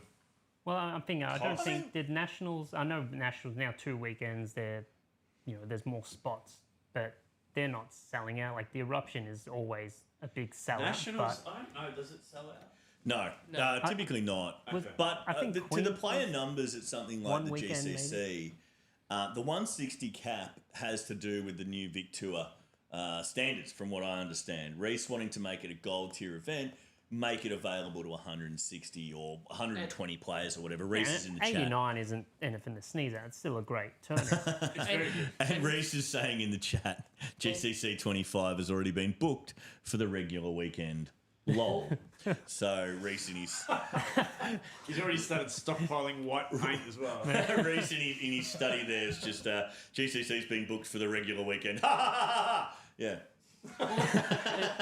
The other thing, and this is the other angle to it, is you, like Jason said, Players Pack is a thing nice to get. Like I don't expect to get it. Some things are pretty cool that find their way in there, but it's also I've played cricket, I've played football, I've played racquetball. Damn, I went orienteering on Wednesday. I paid $6 to run around the streets of Mitcham. What? I paid $6 to run 7Ks. What? For what? So that I have a nice map that dings occasionally when I get in proximity of a marker. Oh, yeah, right, okay. Yeah. People do that. But it's the thing is, like, I feel like disc golf... Are you chasing Pokemon again? No. I feel like Still getting over the fact he played footy. Disc golf has lived in an area for too long of being, like... Yeah. A recreational sport that we can do for free in a park. Versus if disc golf had originated as a sport and as a professional endeavour, no one would bat an eyelid at the costs associated with it. I agree. Couldn't agree more with that point. Yeah, I played cricket. Oh, very quickly, Matty. I played cricket for close to 30 years, as did Jason. And Jason played high-level football as well. I paid upwards, I think my last season of cricket 3 years ago, I paid $380 to $400 for the season. I got no players pack for that. I got a free playing shirt. Not even a ball? Well, I got Far I got a free Strathmore Heights Cricket Club playing shirt once every 3 years when we changed fucking sponsors. And no one asked where the money went then. Matty. Yeah, I was just going to ask, and call me out if I've got this wrong. I feel like it's the old disc golfers that complain about the player packs. I don't feel like the new disc golfers care too much. Yeah, I think so, and I think a lot of sport that we used to play golf when we were younger. Three or four mates would get in the golf clubs, go down and play. You go down and play golf on a golf course. You're forking out $50 or $60 for the round. Now like 80. That's before. I feel like that's been before bred the cart. into us. That's before clubs. That's just green fees. That's been bred into it, like through other sports. But yeah, if you sort of learnt that old school way of just being like, just chuck $5 in, and that'll take care of a slab of coke. It's a very sort of low barrier to entry, the cost, and then you start playing, and free in a park, $20 for a disc, you're laughing. Yeah. And then you want to start playing tournaments, and the amount of tournaments we have on in our calendar, all of a sudden you're blowing four figures without even getting to June. So. I hear you, and I think the thing that always makes me laugh the most about this conversation is that every single player that whinges about how much they have to pay to get into the tournament has at least 500 to 600 discs. So it's like... I do need to donate some. And then they go to a tournament. Oh, I'm not selling them. Then they go to a tournament and Reece Circuit says, here's your free Innova Halo disc, and they go, oh, I don't need another disc. I only own 5 of those. Yeah. But, I mean, I'll give it to Dave Perry and claim a lesson. That's the thing. I think I think it's inherent in disc golf. It's one of those sports. Can we do that? Cricket, footy, soccer. The big sports in Australia go, fuck you. This is what we are, and this is how we run our game, and this is what it costs to be involved. Disc golf goes, let's see how we can involve everyone, and it's just one of those sports. That's why we love it, and that's why we do it. But if you look at the simple fact of the fact that I looked at the Rudolph Riot things the other night because Maddie didn't believe that Terry Miller, the disc golf guy, once played the Rudolph Riot. So I look back I through didn't all the believe things. Terry Miller played. 10 years ago at the Rudolph Riot, there were 12 players or 14 players playing that tournament, right? Last year, we had, 96 playing the Rudolph Riot. The simple fact is, more people want to play it. It costs more to put on. Yep. You know, it's just a simple fact. You have a bar that 10 people can go into. It doesn't cost you as much to run. You have a bar that 300 people can get. Is the capacity? More staff, it costs you more to run. You need more alcohol. Yeah. Oh, and that's the other thing is I feel like it's the trap with disc golf is you can go out and play in a park for free, but the moment you want to put 100 people in that park, you have to hire the park. Yeah. Yep. For an organised event. That's a really interesting point because I know Melbourne Disc Golf Club are going through this at the moment. And I think Sydney, from the Armoury stuff that we've spoken to people about, is that councils are sniffing that disc golf is something that people turn up to now. And so councils are going, oh, we can make money off this. You know, Melbourne Disc Golf Club, I won't say too much, but are going through that with certain parks that they have held social days in for 15 years. You know, and all of a sudden councils are going, oh, you have people at this park, do you? Oh, it's definitely it's $500 hire fee for Saturday morning. You know, so, things are costing more, hey? Oh, yeah, I'm thinking about that. Yeah. I won't say too much about it, but something else to just, I guess, to bring it back to a previous point, I have had confirmation from my anonymous source in the chat, and I think it's something based on what we've spoken about that you boys will be very excited about. Bendigo Quarry Hill course may have 18 permanent baskets by the Vic Open and beyond. Ooh, now I can't say I won't say who that tip came from. It was just an anonymous tip on my phone there from an anonymous number. But someone obviously connected with the setup of Bendigo Quarry Hill has let me know that there may be 18 baskets in by the time of the Vic Open. Permanently and onwards from there. And I have confirmed very close to the tournament layout that we all know and love. Yes. Yeah.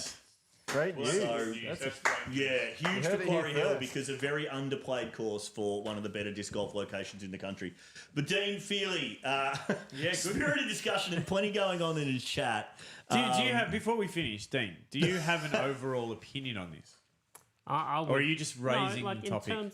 Raising the topic more so, but if I had to have a full-on opinion, I reckon there should be probably a bit more bare-bone tournaments. Like, you've got your majors, let's have some separation. Let's not try and be a major if you're not a major. Well done. I was just making sure that you did stick to what you told me off camera. Yeah, but I think to put a full stop on it, a huge supporter of Park Media and always vocal in our chat, Reece Circuit, never backwards in coming forward and always stands by the decisions he makes as a TD, has come in and said he sent out a feedback survey after the Golden City Classic. I didn't get one. No, we didn't sign up. You didn't check your emails. We didn't sign up. That's right. GCC Red Joe was 75 AM, 100 Pro.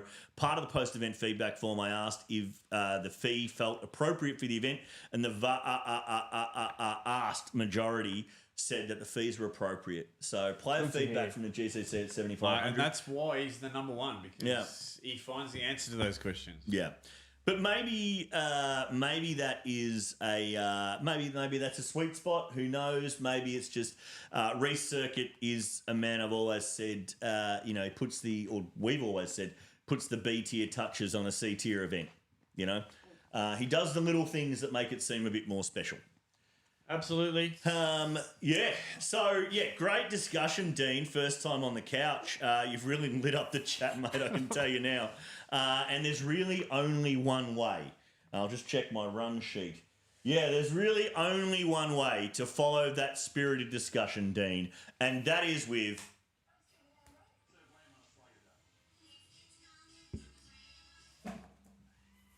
Jason. Welcome back, everyone. It's been a long break in between. The last time the greatest segment in the Disc Golf Free World was aired on any sort of platform. So we're great. We're very happy to have it back. Dean, this is your first live lamb shanks. Live shanks. Now, we fell away a little bit at the end of last year because we were flat out doing all sorts of things, and Kyle was doing woof doof and running away by himself and all sorts of things like that. So we ran out of a lot of time. But I did mention that we're having 2 weeks of finals for lamb shank because I will, whether it kills me or not, I will announce a lamb shank winner from 2024 because that was what the segment was meant for. And these are the home viewer prizes. So I've gone to the trouble, ladies and gentlemen, of narrowing it down to 3 finalists for the next 2 weeks. 3 finalists, Kyle. Can you believe that? Jace, you've done some digging, my friend. Before I go any further, though, obviously the standard information. The email address should be coming up on the bottom of the screen. Nah, it's not haven't set up figured to that yet. out. But it is lambshanks@parkedmedia.com. Lambshanks@parkedmedia.com. It's a new year, and I want to see your shit. So send it to me because we're starting a brand new competition for this year. But it's fucking bullshit, honestly, that you haven't got any more lamb shanks than what you've gotten. It's Because unbelievable. people are filming themselves out there left, right, and centre. There's so much fucking bullshit and bloody, Cam Abratansky content. So get them through. Ryan Deere excuse. standing in shallow water with no top on. Yeah. But we can't get a shot of someone throwing an absolute duff. There's no meat on that bone. So anyway, yeah, obviously send me your shanks because I want to see them. I want to collate them. And if you're lucky enough, there's been an update to the prize. Now, I can confirm. I haven't got it to show you. But I can confirm the part of the prize pack. I've been waiting for this. Confirming what? I can confirm. I haven't asked yet, but he'll be good for That's it. okay. I can confirm. I can confirm that there will be a special. Now, there's only one of these made, and this disc will celebrate everything lamb shank. So this will go to the winner. Now, it's the winner. It's not the winner of the thrower of the shank. It's the winner of the sender of the shank. So it's a home field. Should be, yeah. Yep. So the thrower will get their very own mini version of the disc, and there'll be also mini versions for second and third as well, along with some other great prizes. So stay tuned for that next episode because that is huge. Is it a player's pack? It's not a player's pack. But without delaying any further, this is your first week. 3 finalists for round 1 for lamb shanks for 2024. Sit back, get comfortable, grab a cup of tea or an alcoholic beverage because I've run out. Yep, this is probably the best part of the show coming up. First up, we have one of my favourites, one of the original Ballarat buffoons, who decided to put his net up. Well, put 6/7 of his net up because I don't know where he got the net from. It looks like he sort of found parts at a yard sale and put it together. But next to his garage, he's put his practice net up. It's just up. It's about to fall over. He's not known for his backhands, and I think we're about to see why. He went out to the front yard, and Duncan McIntosh decided to practice his backhand form, and this is what happened. Oh, God. Oh, no. We might get a slow-mo of it. There we go. Look at that net. Look at the background in the garage. Look at the weights. Do you reckon he's ever used Well, those? there's no weights on it. And it wasn't even a driver, it was a punter. And he's in his Crocs too. Well, that might have something to do with said. it. So that is what you're up against. And if you want to be in the finals for this magnificent segment for 2025, this is the sort of gear that you need to send in. So first into the finals goes Duncan McIntosh. He sent in of himself, so he's in the running there. Second is a thrower from Perth. Now this guy, from Western Australia, same thing, but I don't know this guy all that well. I have met him a couple of times, but the guy who sent it in obviously is a big fan of Lamb Shanks, big fan of Park Media and a big fan of the Clubhouse. That is none other than Blake Houston. Uh-huh. The Disc Golf send it in. Warehouse. Yep, got you. Disc Golf Warehouse, is he? Yes. Disc Golf Warehouse representative that's throwing it as, hands down, the greatest, apart from this, the greatest head of hair in disc golf that you've ever seen. And what we really, you don't even need to see the shank because he's in here because of his hair. So Blake Houston sent me the video, but this is Connor Donnelly at I'm not sure which course. Mundaring. It's brown, so it's probably Mundaring. Oh. Looks like Weirdo Yankovic, doesn't he? It doesn't. How's he even done that? We'll see when he started to rotate, the hair just threw him around and he's grip locked it. Too much centrifugal force. So yeah, thank you very much, Connor Donnelly, for that unbelievably good shank. But thank you to Blake Houston, of course, for sending in that video of Connor. And third off. Yeah. Third, of course, is another. Never has his own joke. Really memorable. Third in the finals. Third in the finals. Stay with me, folks. Another self-shanker. This guy's from Melbourne, originally from Canada. Went back to play his native major in Canada, the Canadian Open. Ended up on coverage. He's a lefty. Those of you who know him know exactly who I'm talking about. He's often seen in the MP40, even MPO division a lot. But he sent this in himself. Wherever he thinks he can bag a win. Wherever he thinks he can bag a win. He sent this in, and this was actually on coverage for the Canadian Open. He threw a shot before this off the tee, and it was pretty bad. But I've decided that this second shot from Darren Stace-Smith in the Canadian Open was probably, or hands down, Absolutely. hands down, 10 to 15 times shitter than the first shot. Yeah, you made me watch them both. It's definitely worse. Let's see. Also botched his approach, throwing it too long. Oh, Darren! Jeez, he committed to it. Got it. Is that Carter Aarons? And Max Regitny. Reggington. Yep, Regitny. Our Wait. There's that. He doesn't even hit the tree in front of him. He doesn't even hit the tree next to the tree in front of him. Probably got a bit of sap on his hands or something. So they are our three finalists for week one, and they will get narrowed down to one. And that will go up against the winner from the next episode's final three as well. So that's the way the final systems works. Not all that complicated, but I thought I'd explain it anyway. It's all coming together. Now, voting for these. Next question you ask me is, how do I vote for these? The answer is, I don't know yet. But I have two guys sitting either side of me. One's really good at Instagram. The other one's really good at tech. Between them, they will work out how to have some sort of poll on Instagram. Yeah. Look out for it. Vote for your favourite because, you know, we don't want this crown to just go to anyone. We want this crown to go to, hands down, the shittest shot that we've seen for 2024. So it's in your hands, ladies and gentlemen. Now, look, we can't always have, not everyone can make the finals. So I have got one honourable mention for you. This one was very close, but didn't make it. This is from the Vic Open at Ballarat in 2023. Let's have a look.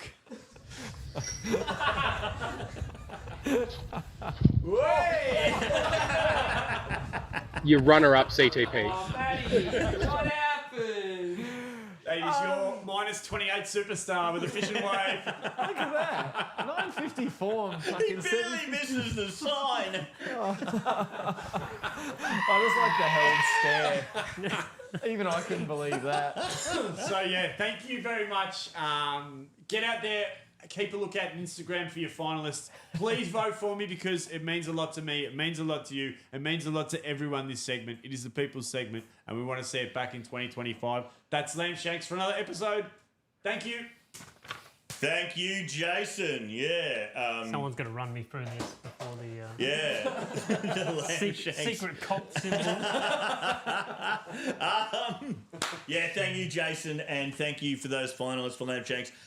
We will put out a Instagram poll. I think it's probably the easiest way of doing it for the next week before, or for the next couple of weeks before the next Clubhouse. So keep an eye out for that, and we'll put all of those shanks up for review. Instagram polls, you can't fuck with them, can you? Like, the Tee-Off did it for the Dream 10 years ago. You just don't show people the results, so that they can foster them. Yeah. It was very satisfying getting Paddy and Tim to vote, get their workmates and family to vote for that. So Dave Gannon was waiting for Matty's shank. Tanya being the commentator Mosdim, I assume that's with Daz's. But if you watch the whole, the actual whole round, I don't think it's far into it. Daz's shank there. I think it's hole 2, hole 5. But watch that whole round. And you'll see that the commentator actually mozzed him from the first shot as well. And then went, oh, Darren, after the first shot. So it's really good. But yeah, keep an eye out for the Instagram poll there. We will have, we are in talks with a sponsor at the moment to potentially produce us a Lamb Shanks prize for the year. If not, it's been confirmed. It's not confirmed. If on the off chance it hasn't been confirmed, we will pay for that, or I will pay for that, or Jason will pay for that. I'll pay for it. I will pay for that. So yeah, keep an eye out for that, guys. That's all we have time for tonight on the Clubhouse. Thank you all for watching. Thank you to Guff for looking after us and for powering Park. Thank you to you all for watching, for buying Park merch, for supporting us at tournaments, for supporting our Patreon if you do. Thank you for being involved in the live stream. The discussion has been lively tonight. Keep an eye out. Thank you to Dean Feely for coming down the highway from the home of Inverleigh and talking with us tonight. Thank you to Tim Bowen for giving Dean a leave pass out of Geelong for the evening. As I understand, he has to issue them. Thank you to you all for watching. Thanks for persisting with us over the layoff, over summer. Oh, God, what's the time? We've gone over time again. Apologies to our special guest who's waiting in the green room tonight, Tim. Not again. Yeah, I know. Apologies to Tim Ware, who's waiting in the green room. We haven't had time for him again tonight. At least he got a spot on Media Watch there. Yeah, we'll have Tim Ware on eventually. So apologies for waiting. Thanks to you all for watching. And we will see you next time on the Park Clubhouse. We're only going to do this once a month or so now, or on special occasions. And keep an eye out over the next month, because all 5 of us will be working our asses off to get the remaining coverage out for you over the next few weeks. Most of it's edited together and waiting for tiny little stupid things.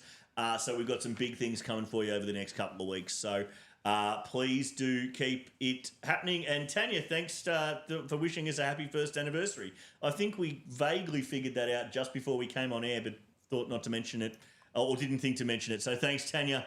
We can always rely on you. We've been the Park Clubhouse. This has been 4 dickheads on a couch and 1 in a deck chair.